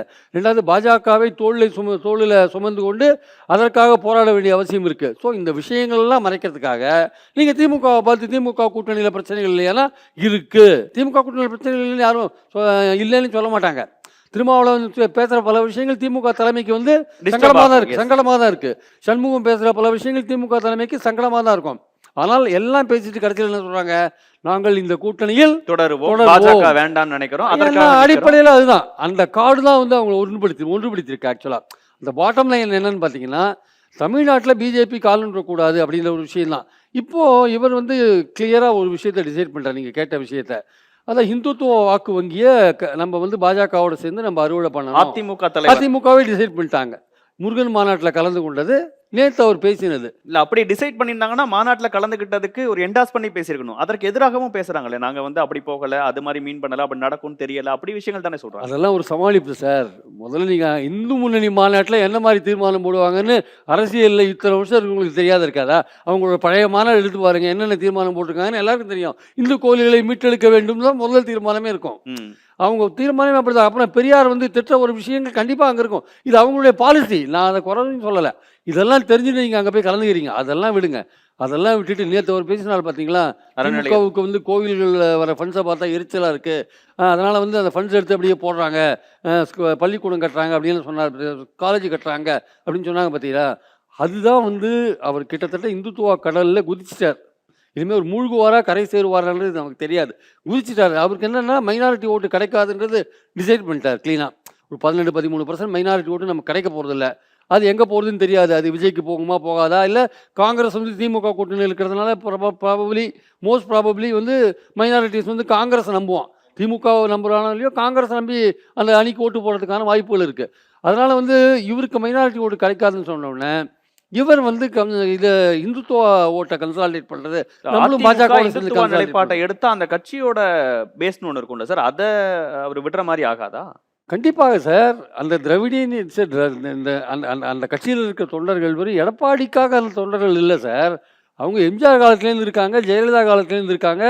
அந்த திராவிடியன் ஒரு சென்டிமெண்ட்டோடு தான் அங்கே இருக்காங்க. பேரில் வந்து அண்ணா திராவிட முன்னேற்ற கழகம்னு வச்சுட்டு இருக்காங்கல்ல. இப்போ பாயிண்ட் என்னென்னா வந்து நீங்கள் வரலாறே தெரியாமல் பேசுவீங்க. 1963 வந்து HRNC பணத்தை எடுத்து காலேஜ் ஆரம்பிச்சிட்டாங்க. அதுக்கப்புறம் பக்தவச்சலமே 4 காலேஜ் ஆரம்பிச்சாரு, எம்ஜிஆர் ஆரம்பிச்சாரு, இவரே கட்டடத்தை திறந்து வச்சிருக்காரு. இதெல்லாமே தெரியாமல் திமுகவை எதிர்க்க வேண்டும் என்ற ஒரே, திமுகவை எதிர்க்கிறதுக்கு ஏகப்பட்ட விஷயம் இருக்கு. திமுக கவர்மெண்ட்டை பற்றி விமர்சிக்கிறதுக்கு ரமேஷ் பட்டேலிட்ட மாதிரி நிறைய விஷயங்கள் இருக்கு. சட்டம் ஒழுங்குலேருந்து போதை மருந்துலேருந்து நிறைவேறாத வாக்குறுதிகள்லேருந்து ஏகப்பட்டது இருக்கு. ஆனால் அதெல்லாம் விட்டுட்டு, அதெல்லாம் சொன்னால் சரியாக வராதுன்னு விட்டுட்டு நீங்கள் இந்த விஷயத்தை கையில் எடுத்தீங்கன்னா அது பிஜேபி இந்து முன்னணியோட அஜெண்டா, ஆர்எஸ்எஸோட அஜெண்டா, அரசின் படியிலிருந்து கோயில்களை மீட்க வேண்டும் என்றது. அந்த பாயிண்டில் நீங்கள் போய் முடிக்கிறீங்க அப்படின்னா நீங்கள் வந்து உங்கள் ட்ராக்கே மாறுறீங்க. கொள்கையே வேறு கூட்டணி வேறுன்னு சொன்ன நீங்கள் பாஜக கொள்கையை அடாப்ட் பண்ணிட்டு நீங்கள் பிரச்சாரம் பண்ணுறீங்கன்னா அது உங்களை எந்த இடத்துக்கு கொண்டு போய் சேர்க்க போகுதுன்றது முக்கியமான விஷயம். ஏற்கனவே நீங்கள் பிஜேபியோட கூட்டணி இருக்கிறதுனாலேயே ஒரு டிஸ்அட்வான்டேஜ் உங்களுக்கு இருக்குது. அப்படி இருக்கும்போது நீங்கள் இந்த அவங்களுடைய பாலிசியை நீங்கள் பேசுகிறீங்கன்னா அது என்ன மாதிரியான விளைவுகளை உங்கள் கட்சியிலேயே உருவாக்குன்னு பாருங்கள். மக்கள்கிட்ட உருவாக்குறது இன்னொரு விஷயம். ஸோ எந்த இடத்துக்கு அவர் பயணம் வந்து பயணத்தில் அவருக்கு பல பலவீனங்கள் இருக்குது. அந்த பலவீனங்களோட ஒரு பயணத்தில் போறார். அதுல கொள்கை குழப்பம் வேற வந்திருக்கு இப்போ. ஓகே. ஸோ இன்னும் தெளிவாக வேண்டிய அவசியம் இருக்கு. ஸோ தெளிவாகிறதுக்கான டைமும் இருக்கு அவருக்கு ஆக்சுவலா. ஸோ அவர் வந்து தன்னை கரெக்ட் பண்ணிக்கிறதுக்கான வாய்ப்புகள் இன்னும் இருக்குன்னு நான் இதுல பார்க்கிறேன். ரமேஷ் சார் ஏதோ இல்லை, நான் முற்றிலும் மாறுபடுறேன். அதிமுக வந்து it is not like DMK. அவங்க திமுக மாதிரி சும்மா பெரியார் அண்ணான்னு கத்திக்கிட்டு இருக்கவங்க இல்லை. திமுக தான் அதை கத்திக்கிட்டு இருக்கு. Selvi Jayalalithaa, the only Dravidian leader, openly advocated for common civil code and அயோத்தியில ராமன் டெம்பிள். மோடியா இந்த லேடியா நாட்டில் இருங்க, பாரதிய ஜனதாவோடு கூட்டணி கிடையாது என்று சொன்ன செல்வி ஜெயலலிதா அவர்கள்தான் அயோத்தியில், இந்த நாட்டில் அயோத்தியில் ராமருக்கு கோயில் கட்டாமல் வேறு எங்கு கட்டுவது என்று கேட்ட துணிச்சலான திராவிட தலைவர். அதே போல தன்னுடைய மத நம்பிக்கைகளை, சடங்குகளில் இருக்கக்கூடிய நம்பிக்கைகளை ஆழமாகவும் வெளிப்படையாகவும் வெளிப்படுத்தியவர். ஆகவே அதிமுக வந்து மதமாற்ற பெரியாரை தடை கட்டிட்டு சட்டத்தை அழுவது கொண்டு கிடையாது. வந்துட்டு பின்வாங்கினவங்க. அதிமுக ஈவேராவை கட்டி கொண்டு அழுகிற கட்சி அல்ல, லைக் டிஎம்கே. அத ஃபர்ஸ்ட் நண்பர் அது அதிமுக லீடர்ஸ் அக்செப்ட் பண்ணிக்குவாங்கன்னு தெரியல நீங்க இல்ல சொல்ற இல்ல, வார்த்தையை. நிச்சயமாக நான் சொல்றேன், அதுக்கு நீங்க டெனையல் கொடுங்கன்றேன். இப்போது அவர்களுக்கு ஒரு சபலம் வந்திருக்கலாம். ஹிந்து ஓட்டு வங்கியை நமக்கு மைனாரிட்டி வரலன்னு தெரிஞ்சு போச்சு. 2024ல by not aligning with BJP ஒரு 1% மைனாரிட்டி கூட சேஞ்ச் ஆகி ஏடிஎம்கேக்கு போடல. இது என்னுடைய ஃபர்ஸ்ட் பாயிண்ட். டெனை பண்றது நான் மாறுபடுறது. இன்னொரு பாயிண்ட் ஆன் கோயில், அவர் சொன்னார், இந்த கருத்து இந்துக்கள், ஆன்மீகவாதிகள், ஆழ்ந்த நம்பிக்கை உள்ளவர்கள் மத்தியில் நெடுங்காலமாக இருக்கிறது. அண்மையிலே கோயில்கள் பாதுகாப்பு இயக்கத்தை சேர்ந்த TR Ramesh, he has filed a petition in High Court on which honorable High Court judge made certain observations. நீங்க கோயில் பணத்தை எடுத்து கண்டதையும் கட்ட முடியாதுன்னு சொல்லியிருக்காரு. சார், சட்ட இதே கண்டது இல்ல சார், கண்டது இல்ல சார். அது கல்லூரி காலேஜ் சார். காலேஜ் தான் சொல்ல முடியாதுன்றாரு. சார், சட்ட காலேஜ் இருக்கு. கட்டுறது சார், தப்பு கிடையாது. நடந்திருக்கிறது சார், நடந்திருக்கிறது என்பதை நான் மறுக்கவில்லை. எம்ஜிஆர் அதற்கு அவர்களே எதிராக மனு தாக்கல் செய்யப்பட்டிருக்கிறது. 63லயே ஆரம்பிச்சாச்சு இந்த விஷயம் எல்லாம். இருக்கு. நான் இல்லை என்று சொல்லவில்லை, இது புதிய செய்தி என்றும் சொல்லவில்லை. அவ்வாறு ஒரு அரசாங்கம் மேற்கொள்வதற்கு கடுமையான எதிர்ப்புகள் இப்போது கிளம்பி இருக்கின்றன. இல்ல மக்கள் கோயில் மத்தியில என்ன பணத்தை பார்வை எடுத்து ஏற்படுத்தும்? இருங்க, காலேஜ் தானே கட்டுறாங்க. இல்ல, கோயில் பணத்தை கோயில் புனரமைப்புக்கு மட்டுமே செலவிட வேண்டும். அரசாங்கம் கையாலாகாத அரசாங்கமா? உயர்கல்வித்துறை மூலம் நிதி ஒதுக்க முடியாத கையாலாகாத அரசாங்கமா? அதை சொல்லிவிட்டு இதை கட்டுங்கள். எங்களால் முடியவில்லை. எம்ஜிஆர் அரசாங்கம் கையாலாகாத அரசாங்கமா ஏன் தரனாங்க? நான் அதைத்தான் சொல்லுகிறேன். பக்தவச்சலம் எதற்கு இப்போது தொடங்கினாரு? There எம்ஜிஆர் was அவர்கள் a எதற்கு sir, தொடங்கினாரு? எடப்பாடி பழனிசாமி அவர்கள் with திறந்து due வச்சிருக்காரு. respect to Mr. Edappadi P.S. Palaniswami building திறந்திருக்காரு சார். திறந்திருக்காரு சார், நான் இல்லைன்னு சொல்லல. நான் இப்ப இது என்ன இந்து சொல்றேன்? இயக்கங்களோட குரல் இது. இப்போது அதை இது இந்து இயக்கங்களோட குரலா இல்ல, இருக்கு. இருக்கலாம், இந்து இயக்கங்களின் குரலாகவே இருக்கலாம். ஆமா. கோயில்களை பாதுகாக்க விரும்புவோரின் குரல். கோயில் திருப்பணிகளுக்கு செலவு பண்ணோம். சிதிலமடைந்த நிலையில் நூற்றுக்கணக்கான கோயில்கள் இருக்கும்போது கோயில் பணத்தை எடுத்து அதிகாரிக்கு கார் வாங்குவீங்க, ஏசிக்கு கார்லாம் அதில் தான் வாங்குறாங்க. சார், தெரியுமா? இந்து சமய அறநிலையத்துறை சார்ந்த அதிகாரிகள் தான் சார் வாங்குவாங்க. ஏதோ ஒரு அதிகாரிகள் வாங்க மாட்டாங்க ஏன்னா sir. you have to allot separate fund. அதை கிரியேட் பண்ணுங்க. நீங்க உயர்கல்வித்துறை, பள்ளி கல்வித்துறை, டாஸ்மாக் வருமானத்திலிருந்து கண்டதுக்கும் எடுத்து தூக்கி கொடுக்குறீங்கல்ல. இலவச பஸ் தமிழ்நாட்டுல பாஸ். வந்து பல இலாக்காக்கள் பள்ளிகள் நடத்துது. ஃபாரஸ்ட் டிபார்ட்மெண்ட் பல ஸ்கூல்ஸ் நடத்துது. HRNC 35 ஸ்கூல் நடத்துறாங்க. HRNC-னுடைய பணம், 35 ஸ்கூல் நடத்துறாங்க. HRNC-னுடைய பணம் கோயில்களின் புனரமைப்புக்குத்தான். இல்ல, அதான் அது செலவிட பாஜகவோட வேண்டிய வாய்ஸ் specific-ஆலாம் கிடையாது இங்க. அதுதான் சார் இந்த கருத்து. பாஜகவோட வாய்ஸ் அத எடப்பாடி பழனிசாமி ஹிந்துத்துவ ஓட்டுகளை தன் பக்கம் கொண்டு வரதுக்காக கொண்டு பேசுறாரு. வரதுக்காக. நிச்சயமாக அதுல எந்த தவறும் இல்லை என்கிறேன் நான். இப்போ ஒரு மாண்பமை உயர்நீதிமன்ற நீதிபதி அந்த கருத்தை வெளிப்படுத்தி இருக்கிறார். கோயில் திருப்பணிகளுக்காகத்தான் கோயில் பணம் செலவிடப்பட வேண்டும். முதன்மை நோக்கமாக அது இருக்க வேண்டும். This was the observation last week made by honorable judge. Okay sir, இந்த விஷயம் நான் ஒரே நிமிஷம், அதுல எனக்கு ஒரு மாற்று கருத்து இருக்கு. நானும் பிலீவர் தான், நானும் கோயிலுக்கு போறேன், நானும் பணம் செலுத்துறேன், நானும் உண்டியல்ல காசு போடுறேன். என்னை பொறுத்தளவில் வந்து நற்பணி நான் நினைக்கிறது வந்து ஒரு பசங்களுக்கு கல்வி கற்றுக் கொடுக்கறது நல்பணி. அது வேதம் சொல்லிக் கொடுக்கறது மட்டும் கிடையாது. அது கல்வி சொல்லிக் கொடுக்கறது என்னை பொறுத்தளவு நற்பணி. சாப்பாடு கொடுக்கறது நற்பணி. அதே மாதிரி என்ன நல்ல காரியம் வந்து அந்த நகரத்துக்கு செய்யறது நற்பணி. இதுதான் நான் காண்றேன். அப்ப என்னுடைய பணம் வந்து எனக்கு பிரச்சனை இல்லைங்கிறேன். அப்ப இதே மாதிரி தான் அரசாங்கம் நினைக்கிறதுல என்ன தவறுன்றது என்னுடைய கேபி அவர்கள் கேட்கிறாரு. கல்லூரி கட்டுறதும் கோயில் கட்டுற மாதிரி தான். அதுதான் நான் சொல்லுகிறேன். இது இப்போது நீதிமன்றத்தின் முன் வழக்காக வந்திருப்பதே வரவேற்கக்கூடிய விஷயம். இதை ஒருவர் கேள்வி எழுப்பி, இது ஹிந்துத்துவ ஓட்டுகளை தன் பக்கம் கொண்டு வருமா? எடப்பாடி பக்கம் கொண்டு வரும் இல்ல கிடையாது. தமிழ்நாட்டுல நடக்காது. இது வந்து இப்ப நம்ம இதுல எவ்வளவோ எக்ஸாம்பிள்ஸ் இருக்குங்க. சபரிமலையில் ஆரம்பிச்சாங்க. சபரிமலை வந்து பெண்களுக்கு அது பண்ணக்கூடாது. சுப்ரீம் கோர்ட்ல வந்து கேரள அரசு பயந்தது. அதான் வரேன். சுப்ரீம் கோர்ட் வந்து ஆர்டர் கொடுக்குது, பெண்கள் செல்லான்னு ஆர்டர் கொடுக்குது. மார்க்சிஸ்ட் அரசாங்கம் என்ன செய்யுது? 2-3 பெண்களை மட்டும் கொண்டு போய் காமிச்சிட்டு அப்படி வந்து வச்சிடறாங்க. அந்த அது ஒரு பெரிய பிரச்சாரமாக எடுத்து செல்கிறார்கள். 2 இடத்துலயும் வந்து கம்யூனிஸ்ட் கட்சி அடி வாங்குது. ஆனாலும் பத்தனந்திட்டா பை எலெக்ஷன்ல யார் ஜெயிக்கிறான்னு பார்த்தீங்கன்னா, சிபிஎம் தான் ஜெயிக்கிறது. இதே மாரி தமிழ்நாட்டுல வந்து முருகனை கண்டுபிடிச்சு ரொம்ப அழுதாங்க. 2019 வேல் யாத்திரை, லொட்டு லோஸ்கன் நெறைய பண்ணாங்க. இங்க வந்து வொர்க் அவுட் ஆகல. இந்த மாரி ஒவ்வொரு ஊர்லயும் வந்து ஒரு ஆண்டவனை பிடிச்சு கட்டி அழுதுட்டு இருக்காங்க. எப்படி ராமர் ஒர்க் ஆகுறாரோ அதே மாரி ஒரு ஆண்டவனை தேடி கொண்டிருக்கிறார்கள். அதிமுகவே அப்படிப்பட்ட ஜெயலலிதா அவர்களே வந்து திமுக மாதிரி திராவிடியன் ஐடியாலஜிலாம் தூக்கி பிடிக்க மாட்டாங்க. பெரியாரோட நூற்றாண்டு விழா கொண்டாடினதே எம்ஜிஆர் தான் சார் ஈரோட்ல. ஆமா சார். எல்லா மாவட்டங்களையும் கொண்டாடினாரு. பெரியாரோட ஐடியல்ஸை வந்து எல்லா மாவட்டங்களையும் கொண்டு போகணும்னு பல குழுக்கள் எல்லாம் அமைச்சாரு. அதனால பெரியார் வந்து திராவிடியன் பாலிடிக்ஸ்ல ஒரு முக்கியமான ஃபிகரா இருக்கார். அவருக்கு கடவுள் நம்பிக்கை இல்லைன்றது இன்னொரு விஷயம். அதை நம்ம அதில் ஒத்துக்காதவங்க நிறைய பேர் இருக்காங்க. ஆனால் மற்ற கொள்கைகளை ஒத்துக்கிறவங்க நிறைய பேர் இருக்காங்க. ஸோ அவரை கொண்டாடுறது வந்து திராவிடத்தை பேரில் வச்சிருக்கிற கட்சியோட ஒரு முக்கியமான கடமை. அண்ணா பேரை கட்சி வச்சிருக்கீங்கன்னா அது கடமை. நீங்கள் டக்குன்னு நீங்கள் பாலிசி நீங்கள் மாற்ற முடியாது. நீங்கள் கடவுள் நம்பிக்கை உங்களுக்கு இருக்கும், இல்லாத போகும், அது வேற விஷயம். ஆனால் கோவில் பணத்தில் வந்து நீங்கள் ஒரு நல்ல காரியம் பண்ணும்பொழுது அதை எல்லாரும் வரவேற்க தான் செய்வாங்க. அதில் பண்ணக்கூடாதுன்னு நீங்கள் ஒரு விஷயத்தை கையில் எடுத்தீங்கன்னா அது இந்து இயக்கங்கள் சொல்கிற ஒரு விஷயம். அது ஆக்சுவலாக அதை நீங்கள் பண்ணும்போது உங்களை வந்து ஆர்எஸ்எஸ் முதிரை உங்கள் மேலே குத்தப்படும், இந்துத்துவ முதிரை உங்கள் மேலே குத்தப்படும். ஓட்டு வங்கியில் போகும்போது அது உங்களுக்கு டிஸ்அட்வான்டேஜாக இருக்கும். கவிதமும் எடப்பாடி பழனிசாமி அவர்கள் பேசினது ஸ்ட்ராட்டஜியா இல்ல தப்பான நகர்வா? அவரு நினைச்சிட்டு கட்டாயமா தப்பான நகர்வு தான். சார் சொல்றாருல, அது வந்து குறிப்பிட்ட நான் ஹிந்துக்களோட குரல்னு கூட சொல்ல மாட்டேன், ஹிந்துத்துவவாதிகளோட குரல். நம்மளுடைய இத்தோஸ்னு ஒன்று இருக்குல்ல, 2019 நாடாளுமன்ற தேர்தல் நடக்குது. மதுரையில் அன்னைக்கு திருவிழா நடக்குது. திருவிழாக்காக 2 மணி நேரம் தள்ளி வைக்கிறாங்க அந்த போலிங்கை. 8 மணி வரைக்கும் அங்கே போலிங் நடக்குது ஈவினிங். எல்லாரும் வந்து மீனாட்சியை பார்த்துட்டு சு வெங்கடேசனுக்கு தான் ஓட்டு போட்டாங்க. நம்மளோட இது தமிழ்நாட்டுடைய இது எத்தோஸ் அப்படின்றது அதுதான். அப்படிதான் நான் அதை புரிஞ்சுக்கிறேன். அப்போ இந்த மாதிரியான எடப்பாடி வந்து நீங்கள் எதுக்கு இதை எடுத்து ஸ்கூல் கட்டுறீங்க இல்லை காலேஜ் கட்டுறீங்கன்னு சொல்லும்போது அது கட்டாயமாக இங்கே எடுப்படாது அப்படின்னு நான் நினைக்கிறேன். பாரதியார் சொன்ன ஒரு ரொம்ப அழகான ஒரு கவிதை இருக்கு, அன்ன சத்திரம் ஆயிரம் வைத்தல் அப்படின்னு ஆரம்பிக்கிற கவிதை. எல்லாத்தையும் விட மிக முக்கியமான விஷயம் ஆங்கோர் ஏழைக்கு எழுத்தறிவித்தல் அப்படின்றத தான் முக்கியமான விஷயமா முன் வைக்கிறாரு. அது ஒரு பாலிசியாக இருக்குது.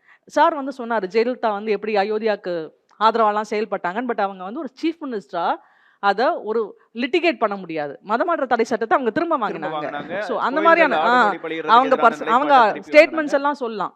பட் அதை வந்து நீங்க ஒரு விஷயமா கொண்டு வர இன்ட்ரடியூஸ் பண்ண ஒரு சட்டமா இல்ல ஒரு பாலிசியாவோ இன்ட்ரடியூஸ் பண்ண வரும்போது அதை இந்த ஸ்டேட் ரெசிஸ்ட் பண்ண தான் பண்ணுச்சு அப்படின்னு நான் நினைக்கிறேன். சொல்ல விரும்புறீங்களா சார் ஏதாவது உங்க கருத்துக்களுக்கு? இல்லை, நான் வந்து என்னுடைய கருத்தில் நான் வந்து ஐ ஸ்டிக் டு இட். ஏனென்றால் அவர் வந்து இன்னும் ஃபர்தராக நான் என்னுடைய ஆர்குமெண்ட்டை ஃபார்வர்ட் பண்ணலாம். அது மீண்டும் விவாதத்தை வளர்க்கத்தான் உதவும். ஒரு திராவிட இயக்கத்தினுடைய தலைவராக இருந்தும் அவரை சிறுமைப்படுத்துவதாக கருதி அவரை ஜாதி குறித்து விமர்சித்த போதும் சட்டமன்றத்தில் உரத்த குரலில் நான் பாப்பாத்தி தான், இதை சொல்லலாம் மிரட்டாதீர்கள் என்று எதிர்க்கட்சியினரை பார்த்து கூறியவர் தான், அந்த துணிச்சல் இருந்தவர் தான் Selvi Jayalalithaa. In spite of that proclaim, அதன் பிறகுதான் மக்கள் அவரை மீண்டும் தேர்ந்தெடுத்தார்கள். இன்னும் ஒரே ஒரு விஷயம் மட்டும் சார், இப்போ தன்னுடைய கூட்டணியை பலப்படுத்தணும்னு நினைக்கக்கூடிய எடப்பாடி பழனிசாமி திமுக கூட்டணியிலிருந்து கட்சிகள் வரணும்னு நினைக்கக்கூடிய அதிமுக தலைவர்கள் மத்தியில அங்க இருக்கக்கூடிய கூட்டணி குறித்து இப்படி விமர்சிக்கிறது, விசிகாவா இருக்கட்டும் கம்யூனிஸ்டுகளா இருக்கட்டும், அவங்கள விமர்சிச்சு பேசுறது சரியா இல்ல அவங்கள இந்த பக்கம் வரவழைக்கிறதுக்கான முயற்சிகளை ஒரு அதிமுக தலைவரா கூட்டணி இல்ல அப்படி விமர்சித்து பேசியதை வந்து நான் சரியான உத்தியாக நான் பார்க்கவில்லை. ஆனால் அவருக்கு என்ன புரிந்திருக்கிறது என்று சொன்னால், திரு விஜய் தன் பக்கம் திரும்புவதானாலும் சரி, பார்வையை திருப்புவதானாலும் சரி, திராவிட முன்னேற்ற கழக கூட்டணியில் இருக்கக்கூடிய சில கட்சிகள் அதிமுகவின் பக்கம் பார்வையை திருப்புவதானாலும் சரி, எப்போது நடக்கும் என்றால் பாரதிய ஜனதாவின் உறவை உதறினால்தான் நடக்கும் என்கிற யதார்த்த நிலையை இப்போது அவர் புரிந்து கொண்டு விட்டார். இந்த நிலையில் பாரதிய ஜனதாவின் உறவை உதறக்கூடிய நிலையில் அவர் இருக்கிறாரா என்கிற கேள்வி இருக்கிறது.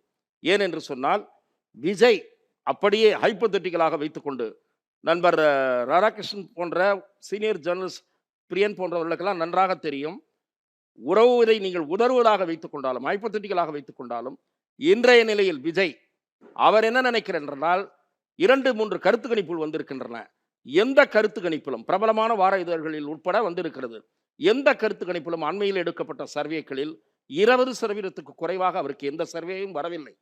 ஆகவே நாம் ஏன் அதிமுகவிடம் போய் நிற்க வேண்டும், அவர்கள் வரட்டும் நம்மிடம் என்று அவர் கருதுவதற்கு நிறையவே வாய்ப்பு இருக்கிறது. அப்படித்தான் கருதுகிறார் என்றும் எனக்கு தகவல். சர்வேல வரது வேற, இவர்கள் நான் ஒன்று சொல்கிறேன், இது பழைய செய்தி இருந்தாலும் உங்களுக்கு சொல்கிறேன். 3.5 மாதங்களுக்கு முன் திரு எடப்பாடி பழனிசாமி தரப்பிலிருந்து அதிகாரபூர்வமற்ற முறையில் தொடர்பு கொண்டு பேசிய போது 40 முதல் 50 தொகுதிகள் வரை தருவதாக கூறியும் அவர் அந்த ஆஃபரை ஏற்றுக்கொள்ள தயாராக இல்லை.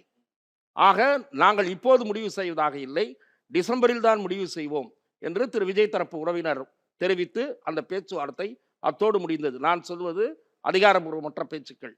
திரு விஜய் ஆட்சியில் பங்கு அல்லது தலைமை பொறுப்பு இந்த இரண்டிலும் உறுதியாக இருப்பார் என்று 2 தினங்களுக்கு முன் ஆரவ் அர்ஜுனா அவர்களும் அவர்களுடைய தலைமை செய்தி தொடர்பாளர் வீர விக்னேஸ்வரன் அவர்களும் அதிகாரபூர்வமாக கருத்து தெரிவிக்கக்கூடிய நிலையில் இருப்பவர்கள். அவர்கள் தெளிவுபடுத்தி இருக்கிறார்கள். ஆக அவர்கள் வருவதற்கான சாத்தியக்கூறு குறைந்திருக்கிறது. திமுக அணியில் உடைப்பதாக இருந்தாலும் இவர் பாஜகவை விட்டு வெளியே போக வேண்டும். ஏனென்றால் திருமாவளவன் சில சமிக்ஞைகளை கொடுக்கிறார். விஜயும் அந்த பாஜக அதிமுகவை அழித்துவிடும். இல்லை, வெளிப்படையாக சொல்கிறார், நீங்கள் உஷாராக இருங்கள். நண்பர் எடப்பாடி பழனிசாமி அவருடைய பயணத்திற்கு வாழ்த்துக்கள். இவர் எதற்கு வாழ்த்து சொல்றாரு? திமுக வீழ்த்துறதுக்கு அவர் கிளம்பியிருக்காரு, இவர் வாழ்த்து சொல்லுகிறார். இதெல்லாம் ஒரு வினோதமாக கட்சியா வாழ்த்து சொல்றாரு. இல்ல இதுவும் வந்து ஒரு இதுதான் சார், இன்டைரக்ட் மெசேஜ் தான். பாஜக விட்டு வெளியே வாங்கணும் தான் சொல்றாரு. அந்த கூட்டணிக்கு ஒரு அட்வைஸையும் தான் கொடுக்கறாரு. இது வந்து நான் வந்து வாழ்த்து தெரிவிப்பதை நான் வெறும் அட்வைஸ் என்று பார்க்கவில்லை, நாகரிகம் என்று பார்க்கவில்லை. உங்களுக்கு நான் என்ன மாதிரி இருக்கவங்க ரெடியா இருக்கோம், அதை விட்டு வாங்கன்ற செய்தி தான் அது, நேரடியாக கூறப்படாத செய்தி தான்.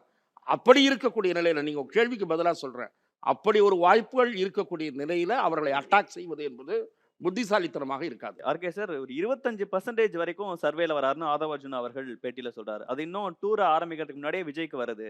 இன்னொரு 3 மாசம் ஃபுல்லா ட்ரிப் இறங்கினார்னா, திமுக அரசுக்கு எதிராக பல்வேறு விஷயங்கள் பேசினார்னா தனிப்பெரும் கட்சியா வரும். வழக்கமான எலெக்ஷன் மாதிரி இந்த எலெக்ஷன் இருக்காதுன்னு தாவேக்காவை பத்தி பேசக்கூடியவங்க பலரும் சொல்றாங்க. ஏன் 25 நிறுத்திட்டாரு? அருண்ராஜன் நண்பர் வந்து 32ங்கிறாரு. இது என்ன கணக்குன்னு எனக்கு புரிய மாட்டேங்குது. எங்கிருந்து அதாவது தமிழகத்தை பொறுத்தவரை மக்கள் யாரும் சொல்ல போறதில்லை. நீங்க விஜய்க்கு ஓட்டு போடுவீங்களான்னு கேட்டா விஜய்க்கு ஓட்டு போடுவேன். திமுக ஓட்டு போட்டீங்கன்னா திமுக ஓட்டு போடுவேன். எடப்பாடி ஓட்டு போடு எடப்பாடி ஓட்டு. இந்த மாதிரி வந்து கடைசியில் அவங்க எங்கே போய் குத்துறாங்கன்னு அவங்களுக்கு மட்டும் தான் தெரியும். பல இடங்கள்ல வந்து சர்வேகள் வந்து நான் போன தேர்தலுங்க 2024 தேர்தலில் வந்து நான் அடிச்சு சொன்னேன் 40 சீட்டு வந்து திமுகவுக்கு தான் வருதுன்ட்டு. ஆனால் ஏறத்தாழ ஒரு 90% என்னுடைய நண்பர்கள், அரசியல் இருக்கின்ற பார்வையாளர்கள் எல்லாருமே வந்து இல்லங்க ஒரு 5 சீட் அந்த பக்கம் இந்த பக்கம்லாம் சொல்லிட்டு நான் அண்ணாமலையாவது கண்டிப்பா ஜெயிச்சிருவாருன்னு சொன்னாங்க எல்லாரும். அண்ணாமலையாவது கண்டிப்பா ஜெயிச்சிருவாரு. அண்ணாமலை கண்டிப்பா ஜெயிச்சிருவாரு. தர்மபுரி போயிடும், இந்த மாதிரி போயிடும். ஆமா, இந்த மாதிரி ஒரு 3-4 சீட்டு போயிடும்லாம் சொல்லிட்டு நான் 40 சீட்டுன்னு சொல்லிட்டு இருந்தேன். ஏன்னா நான் தமிழ்நாடு எல்லா இடத்துலையும் டூர் போனேன். நான் போய் பேசுற ஆளுகள் வந்து வருடமாக ஏறத்தாழ ஒரு 96-97 இருந்து பழகின நண்பர்கள். அவர்கள் வந்து கட்சியில் சார்ந்த நபர்கள் கிடையாது. அவர்கள் அந்த சிச்சுவேஷன் சார்ந்து ஓட் பண்ற நபர்கள் இருப்பார்கள். எல்லா இடத்துலையும் கிடையாது, சில இடங்கள்ல வந்து. அதே நேரத்தில் திமுக நண்பர்கள் இருக்கிறார்கள், அதிமுக நண்பர்கள் இருக்கிறார்கள், பாமக நண்பர்கள் இருக்கிறார்கள். இவர்கள் அனைவர்கிட்டையும் பேசிட்டு தான் நான் இப்படி ஒரு டிசிஷன்ல வரேன். 40 ஜெயிக்கிறாங்கன்னு சொன்னேன். ஆனால் 40 ஜெயிக்கிறாங்க. அதே மாதிரி 2021 தேர்தலில் வந்து ஏறத்தாழ 160 என்ற ஒரு நம்பர் வந்து அஃப்கோர்ஸ் இவங்க ஆக்சிஸும் சொன்னாங்க. எனக்கு பிட்வீன் 150 and 170 அந்த மாதிரி ஒரு நம்பர் தான் நினைச்சு கொண்டிருந்தேன். ஆனால் நீங்கள் திமுக கிட்ட பேசி பாருங்க, திமுகவில் பண்ண சர்வேஸ் எடுத்து பாருங்க, 200 சொன்னாங்க, 180 to 200 அந்த நம்பர் சொன்னாங்க. ஆனால் அது ஏன் சொல்கிறாங்கன்னு பார்த்தீங்கன்னா அதிமுக மேலே அதிருப்தி, இவங்க போய் அங்கே வந்து கம்ப்ளீட்டாக வந்து பாஜக காலில் விழுந்துட்டாங்க, அதனால மக்களுக்கு எல்லாம் அதிருப்தியாக இருக்குது. மக்களுக்கு அவ்வளோ அதிருப்தி எல்லாம் கிடையாது. 60க்கு மேலே சீட்டு வந்து எதற்கு பிஜேபி அதிமுக கூட்டணி கொடுக்குறாங்க? 70க்கு மேலே சீட்டு மொத்தம் கூட்டணி ஜெயிக்குது இல்லையா? அது எப்படி ஜெயிக்கிறது? அப்போ இந்த மாதிரியான பல விஷயங்கள் இருக்கிறது. அப்போ அப்படி பார்க்கும்போது விஜய் இந்த 32% 25% வந்து எங்கிருந்து வருதுன்னு எனக்கு புரியல. என்ன பொறுத்தளவில் என்ன மக்கள் நல கூட்டணி செய்ததோ அதே விஷயத்தை தான் இவர் செய்ய போறார் என்றுதான் இப்போது எனக்கு தெரிகிறது. பட் அதுல ஒரே ஒரு சிக்கல் என்னன்னா, மக்கள் நல கூட்டணி அதுக்கப்புறம் காணாம போயிடுச்சு. அவங்களுக்கே அங்க மக்கள் நல கூட்டணியில யாரெல்லாம் அங்கம் வகித்தார்களோ அவங்களுக்குலாம் அது தெரிஞ்சிடுச்சு. அது எவ்வளோ டேமேஜிங்கான ஒரு விஷயம் தெரிஞ்சிடுச்சு. விஜய் வந்து அது மாதிரி அடிபட்டு தான் தெரிஞ்சுக்கணும்னா அது உங்களோட நிறைவு கருத்தாகும் மேம். விஜய் ஒருவேளை ஒரு 3 மாதங்கள் சுற்றுப்பயணம் திமுகவுக்கு எதிராக, திமுக அரசுக்கு எதிராக பல்வேறு விஷயங்களை முன்னெடுத்து பேசுறாரு அப்படின்னா, அவர் கெரியர் பீக்ல இருக்க ஒருத்தர் அரசியலுக்கு வராருங்கும் போது அது ஒரு மாற்றத்தை ஏற்படுத்தாதா? அது ஒண்ணு. சீமான் அவர்கள் தொடர்ந்து திமுக அதிமுக அரசுகள் வேணாம் தனியா நிக்கிறேன்னு சொல்லும்போது விஜய் அவர்களும் கூடுதலா வரும்போது யாரு டிசைடிங் ஃபேக்டரா இருப்பாங்க? என்ன விஷயங்கள் நடக்க வாய்ப்பு இருக்கு? விஜய் வந்து ஒரு டிஸ்ரப்டிங் ஃபேக்டரா இருக்கலாமே தவிர டிசைடிங் ஃபேக்டரான்றது எனக்கு உண்மையிலேயே தெரியல. நமக்கு பொதுவாக வெளியில தமிழ்நாட்டை தாண்டி இருக்கிறவங்களாம் என்ன நினைக்கிறாங்க, தமிழ்நாட்டோட அரசியலுக்கும் சினிமாவுக்கும் நெருங்கிய ஒரு தொடர்பு இருக்குன்னு. எம்ஜிஆரை தாண்டி யாருமே இங்கே சக்ஸஸ் ஆகல. ஜெயலலிதாவோட சக்ஸஸ் அப்படின்றது it's not because of cinema, அவங்களோட சினிமா காரணமா இல்லை. அவங்க எம்ஜிஆரோட லெகசி, ஏடிஎம்கேல அவங்களுக்கு இருந்த கண்ட்ரோல், இந்த மாதிரியான விஷயங்கள்னால ஜெயலலிதாவுக்கு வந்து ஒரு, நான் ஆன் ஸ்க்ரீனை பற்றி பேசுகிறேன், நாட் ஆஃப் ஸ்க்ரீன். ஸோ எம்ஜிஆருக்கு அப்புறம் இங்கே வந்து ஆன் ஸ்க்ரீன்லேருந்து வந்தவங்க யாருமே பெரிய அளவில் சக்ஸஸ் ஆகலை. அது எவ்வளவு பெரிய ஆக்டராயும் சிவாஜிலேருந்து நிறைய பேரை நம்ம பார்த்துறோம். 2வது எம்ஜிஆரோட கமல் வர ஃபார்முலா வந்து சொல்றீங்களா? கமலை சேர்த்து சொல்றீங்களா? ஆமா. கட்டாயமா. கமலையும் சேர்த்து தான் சொல்றேன். அதுக்கப்புறம் வந்து விஜயோட சினிமா கரியர் இருக்குல்ல, அது வந்து எம்ஜிஆர் மாதிரி கேர்ஃபுல்லி கியூரேட்டட் கிடையாது. எம்ஜிஆர் வந்து ஒரு கட்டத்தில 1950ஸ்லயே அவர் அரசியல் வந்துடுறாரு. அவர் அப்புறம் நடிக்கிற படங்கள் எல்லாமே வந்து அதற்குள்ள ஒரு அரசியல் இருக்கு. அதுக்குள்ள அவருடைய இமேஜ் பில்டிங் இருக்கு. அது எல்லாமே இருக்கு. விஜயோட படங்கள்ல அது எதுவுமே இல்ல. விஜய் வந்து நெறைய படங்கள்ல வந்து ஒரு நெகட்டிவ் ஷேட்ல நடிக்கிறாரு. அதனால ஒரு பக்கம் வந்து அவருடைய ஃபேன்ஸோட அந்த இத பார்க்கும்போது எனக்கு ஃப்ரெண்ட்ஸிய பார்க்கும்போது எனக்கு ஒரு பக்கம் பயமாவும் இருக்கு. What kind of first time voters full and full அவருக்கு சாதகமா அது நம்ம வெயிட் பண்ணி தான் பார்க்கணும். ஆர்கே சொன்ன மாதிரி ஓட்டு போடுறவங்க போய் படமே தோத்து போயிருக்குங்க. நீங்க வந்து விஜயோட படமே வந்து என்னது ஆமா. லாஸ் ஆன படம்லாம் Yeah, இருக்கு. yeah, yeah. It's not like ஒரு இந்த மாதிரியான ஒரு விஷயத்துல வந்து மக்கள் எப்படி ரியாக்ட் பண்ணுவாங்கன்னு நமக்கு தெரியாது. ஒரு படம் மோசமா இருந்துச்சுன்னா அந்த படம் வந்து ஃப்ளாப் ஆக தான் ஆகுது. விஜய் நடிச்சிருக்காரு அப்படின்றதுனால மோசமான படங்களை வந்து மக்கள் வரவேற்ற வரலாறுலாம் நம்ம கிட்ட இல்ல. ஸோ அதனால பாலிடிக்ஸ்ல அது எப்படி டேர்ன் அவுட் ஆகும்னு தெரியாது. என்ன பொறுத்த வரைக்கும் விஜய் இஸ் நாட் ப்ரிப்பேர்டுன்னு நான் நினைக்கிறேன். எம்ஜிஆர் மாதிரியான ஒரு ப்ரிப்பரேஷனோட அவர் வரல. அதனால அவர் வந்து ஒரு டிஸ்ரப்ஷனா இருப்பாரு. டிசைடிங் ஃபேக்டரா இருக்க மாட்டாருன்னா. பிரியன் சார், ஒரு 3 மாதங்கள் தொடர்ந்து சுற்றுப்பயணம்னு விஜய் மாதிரி ஒரு பெரிய ஆக்டரா இருக்கிறவரை, எல்லாத்துக்கும் பிரபல்யம் இருக்கக்கூடிய ஒருத்தர் போகும்போது, அது திமுக அரசுக்கு எதிராக விஷயங்களை பேசும்போது ஒரு பெரிய டிசைடிங் ஃபேக்டரா மாறுவாரா? இல்ல கண்டிப்பா சீமான் வந்து அவர்களோட இல்ல விஷயம் எப்படி அவரை இருக்கும்? வந்து நீங்க வந்து just like that rule out பண்ண முடியாதுன்றது என்னோட கருத்து. ஏன்னா அவர் ஒரு இம்பாக்டை உண்டு பண்ணுவார். அந்த இம்பாக்ட் எந்த அளவுக்கு எக்ஸ்ட்ரீமா போய் யாரை பாதிக்குதுன்றது தான் இப்போ நமக்கு ஒரு ஒரு முக்கியமான கேள்வியா இருக்கு ஆக்சுவலா. அது வந்து திமுக பாதிக்குமா இல்லை அதிமுக செகண்ட் பொசிஷன்ல பைபோலார் பாலிடிக்ஸை டிஸ்டர்ப் பண்ற அளவுக்கு அது இருக்குமான்றது தான் இப்போ முக்கியமான கேள்வியா இருக்கு. ஆனா விஜய் தரப்புல என்ன சொல்றாங்கன்னா, நாங்க அதிமுகவோட கூட்டணிக்கு போகலாம். அதிமுக வந்து அதிகாரத்தில் பங்குன்ற விஷயத்தை அஃபிஷியலாக சொல்லவே இல்லை. நாங்க கூட்டணிக்கு போகலாம். ஆனால் நாளைக்கு ஏதோ ஒரு வகையில ஒரு கணிசமான வெற்றியை பார்த்தாங்க வச்சுக்கோங்க. அந்த வெற்றி வந்து விஜய்னால வந்ததா, அதிமுகனால வந்ததான்னு ஒரு கேள்வி வரும் இல்லையா? அந்த கேள்வி வருவதே வந்து விஜய் தரப்பு விரும்பவில்லை. இப்போ வரைக்கும் அந்த கால்குலேஷனால தான் அதிமுக ஆமா. அதிகமா அட்டாக் பண்ணலையா? ஆமா. இப்ப இந்த அதனால அறநிலையத்துறை இல்ல, இல்ல. சார்ந்த அவங்க வந்து விஷயத்துக்கும் ஒரு இன்னும் விஜய் சைடுல இருந்து எதுவும் வரல. ஒரு ஒரு ஒரு ஸ்பேஸ் விட்டு வச்சிருக்காங்க. அதிமுகவுக்கு ஒரு ஸ்பேஸ் விட்டு வச்சிருக்காங்க. ஏன்னா வந்து கடைசி நேரத்துல திமுக ஒரு சூழ்நிலை வந்து திமுக ஆட்சி போகாத போல் இருக்கு. 4 முனை போட்டியில திமுகவுக்கான அட்வான்டேஜ் அதிகமா இருக்குன்னு சொல்றபோது, அப்ப இதை எப்படி திமுக ஆட்சி அகற்றுதுன்னு ஒரு முடிவு ஃபைனலா வரும்போது, சரி நம்ம எல்லாத்தையும் விட்டுட்டு நம்ம ஒண்ணு சேர்ந்தா தான் முடியும் அப்படின்னு வரும்போது, பாஜகவை கழட்டி விட்டு அதிமுக வரும் அப்படின்ற ஒரு சின்ன ஒரு மைல்டான ஒரு நம்பிக்கை வந்து அதிமுக தொண்டர்கள்ட்டையும் தாவேகா தொண்டர்கள்ட்டையும் இன்னும் இருக்கு ஆக்சுவலா. நடக்குமா நடக்காதா எனக்கு தெரியாது. அரசியல் எதிரியாவே திமுகவை மட்டும் வச்சுட்டு அதிமுகவை இல்ல. பத்தி பேசாம இருக்கிறது. ஆமா. இல்ல அதிமுகவையும் பாஜக விட்டுட்டு அதிமுக நேரம் தாவேகாவோட சேர்ந்து அப்புறம் சின்ன சின்ன கட்சிகள் திமுக கூட்டணியிலேருந்தே சில கட்சிகள் வரலாம். இப்போ அவங்க பிரச்சனை வந்து இட பிரச்சனை வந்து கூட வரலாம்.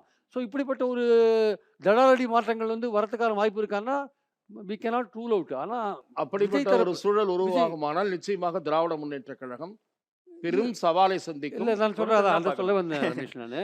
அது வந்து ஒரு பெரிய டஃப்பான ஒரு விஷயமா போயிடும்.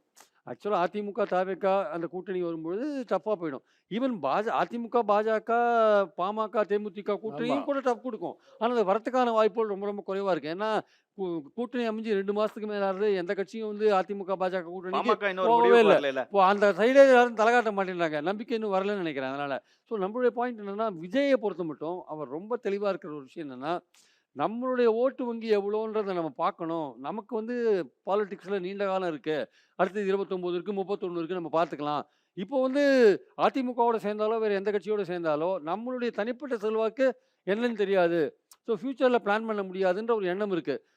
தேர்தல் நெருக்கத்துல அந்த சூழல் எப்படி மாறுதுன்னு சொல்ல முடியாது. ஸோ இன்னும் தமிழ்நாடு பாலிடிக்ஸ் நிறைய சஸ்பென்ஸை வந்து உள்ள அடக்கி வச்சிருக்குன்னு தான் நான் நினைக்கிறேன். தேர்தலும் போது அது வெடிக்கக்கூடும். ஓகே ஓகே சார், சீமான் என்ன ஃபேக்டரா இந்த எலெக்ஷன்ல இருப்பாரு? சீமானுக்கு ஒரு சர்வைவல் ஃபேக்டராக தான் நான் பார்க்கிறேன். அதாவது he has to survive this election. இது வந்து ஏன்னா விஜய் வந்து விட்டார். இப்போ இளைஞர்கள் இருக்கிறார்கள். சீமான் கூட யார் இருக்கான்னு பார்த்தீங்கன்னா, நிச்சயமாக இளைஞர்கள் நிறைய பேர் இருக்காங்க. இப்போ நான் தென்காசி பக்கம் அந்த திருநெல்வேலி பக்கம்லாம் பார்த்துருக்கேன். ஆனால் இந்த இளைஞர்கள் வந்து விஜய் கிட்ட போவாங்களா இல்லையான்றது கேள்வி தான். என்னை பொறுத்தவரை வந்து இப்போ ஒரு ஆல்டர்னேட்டிவ் பாலிடிக்ஸாக தான் நிற்கிறாங்க. அதாவது தமிழ் தேசியம் பேசுகின்ற பசங்க நிறையா இருக்காங்க. ஒரு மிடில் ஏஜ்டு வரை நபர்கள் இருக்கிறார்கள். அவர்கள் அனைவரும் நிச்சயமாக இவருடைய சீமான் கூட இருப்பார்கள். ஆனால் அதை தாண்டி இருக்கின்ற நபர்கள் இருக்காங்க. அதிமுக சரியில்லை, திமுக சரியில்லை, ஊழல் கட்சிகள், பாஜக வந்து என்னது இது ரிலீஜியஸ் பார்ட்டி, அதனால் அவங்கெல்லாம் வேண்டாம், இந்த பக்கம் வேற யாருமே இல்லை அப்படின்னு நினைக்கிறவங்க முழுக்க முழுக்க சிலர் வந்து கமல்கிட்ட கூட போனாங்க. அந்த நபர்கள் வந்து விஜய் கூட போறதுக்கான அந்த வாய்ப்பு இருக்கிறது. அப்ப 8% இருந்து கம்மியாகிவிட்டால் நிச்சயமாக அது அத்தோட அந்த கட்சி முடிஞ்சு விடும். 8ல இருந்து 6 வந்தால் கூட அது ஒரு தொய்வாகத்தான் பார்க்க வேண்டியது. முன்னிறுத்தி இதெல்லாம் பண்ணல. நான் சொல்றேன், மக்கள் தேர்ந்தெடுக்கட்டும், இல்லைன்னா அவங்களோட விருப்பம். ஆனா நான் இதுல மாற மாட்டேங்கிற அவரோட நிலைப்பாடு. இல்ல அவரு விஜய் கூட சேருவதற்கோ இல்ல அதிமுக ஆதரவான விஷயங்களோ செய்வார்னு தொடர்ந்து சொல்லிட்டே இல்ல, இருக்காங்க. ஆனா இதுல நான் ஒரு அப்படி பண்ண முக்கியமான மாட்டேன். வித்தியாசம் இருக்கு. திமுக, விஜய் அண்ட் அதிமுக இவங்க 3 பேரை தவிர சீமானை பொறுத்த மட்டும் அவர் வந்து சிஎம் கண்டெண்டர் கிடையாது. சிஎம் கேண்டிடேட் கிடையாது அவரு. அவரால வந்து சிஎம் வரதுக்கான வாய்ப்பு இவங்கெல்லாம் சிஎம் சொல்றாங்கல்ல. எடப்பாடியை கேட்டால் அடுத்த சிஎம்னுவாரு, விஜயை கேட்டால் அடுத்த சிஎம்னுவாரு, ஸ்டாலினை கேட்டால் அடுத்த சிஎம் சொல்லுவார். பட் சீமானை பொறுத்த மட்டும் அவர் 8லேருந்து 10 ஆகலாம், இல்லை 8லேருந்து 6 ஆகலாம். அவர் வந்து சிஎம் கண்டெண்டர் கிடையாது ஆக்சுவலாக வந்து.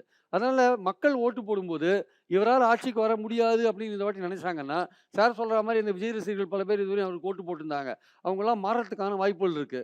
இந்த ஜாதி ஓட்டு போடும், அந்த ஜாதி ஓட்டு போடும், சீமானுக்குன்னு சொல்றதெல்லாம் வந்து தேர்தல் நேரத்தில் அந்த கிரவுண்ட் லெவலில் சுச்சுவேஷன் எப்படி இருக்குன்னு தெரியாது.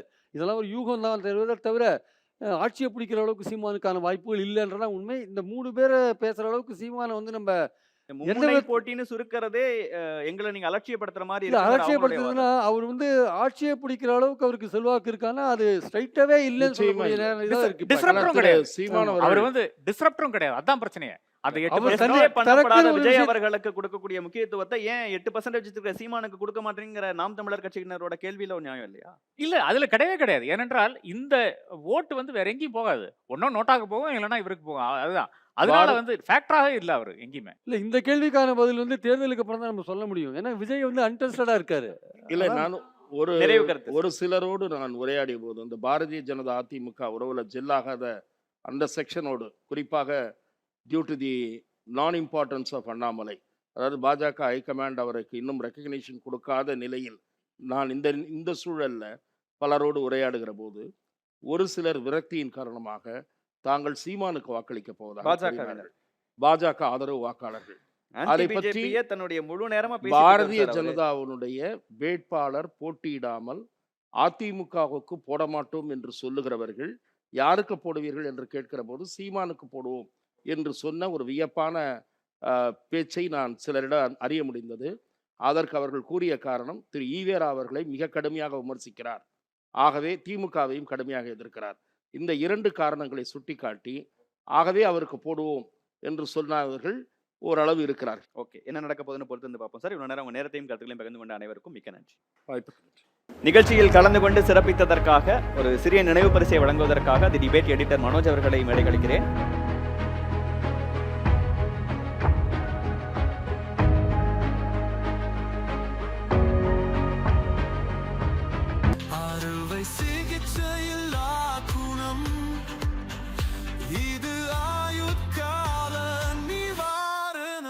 டாக்டர் ஸ்ரீவர்மாஸ் தெறிக்க விடும் காரம் நிறம் சுவையை தருகிறது. ஆச்சி மிளகாய் தூள் தெறிக்க விடும் காரம் நிறம் சுவை.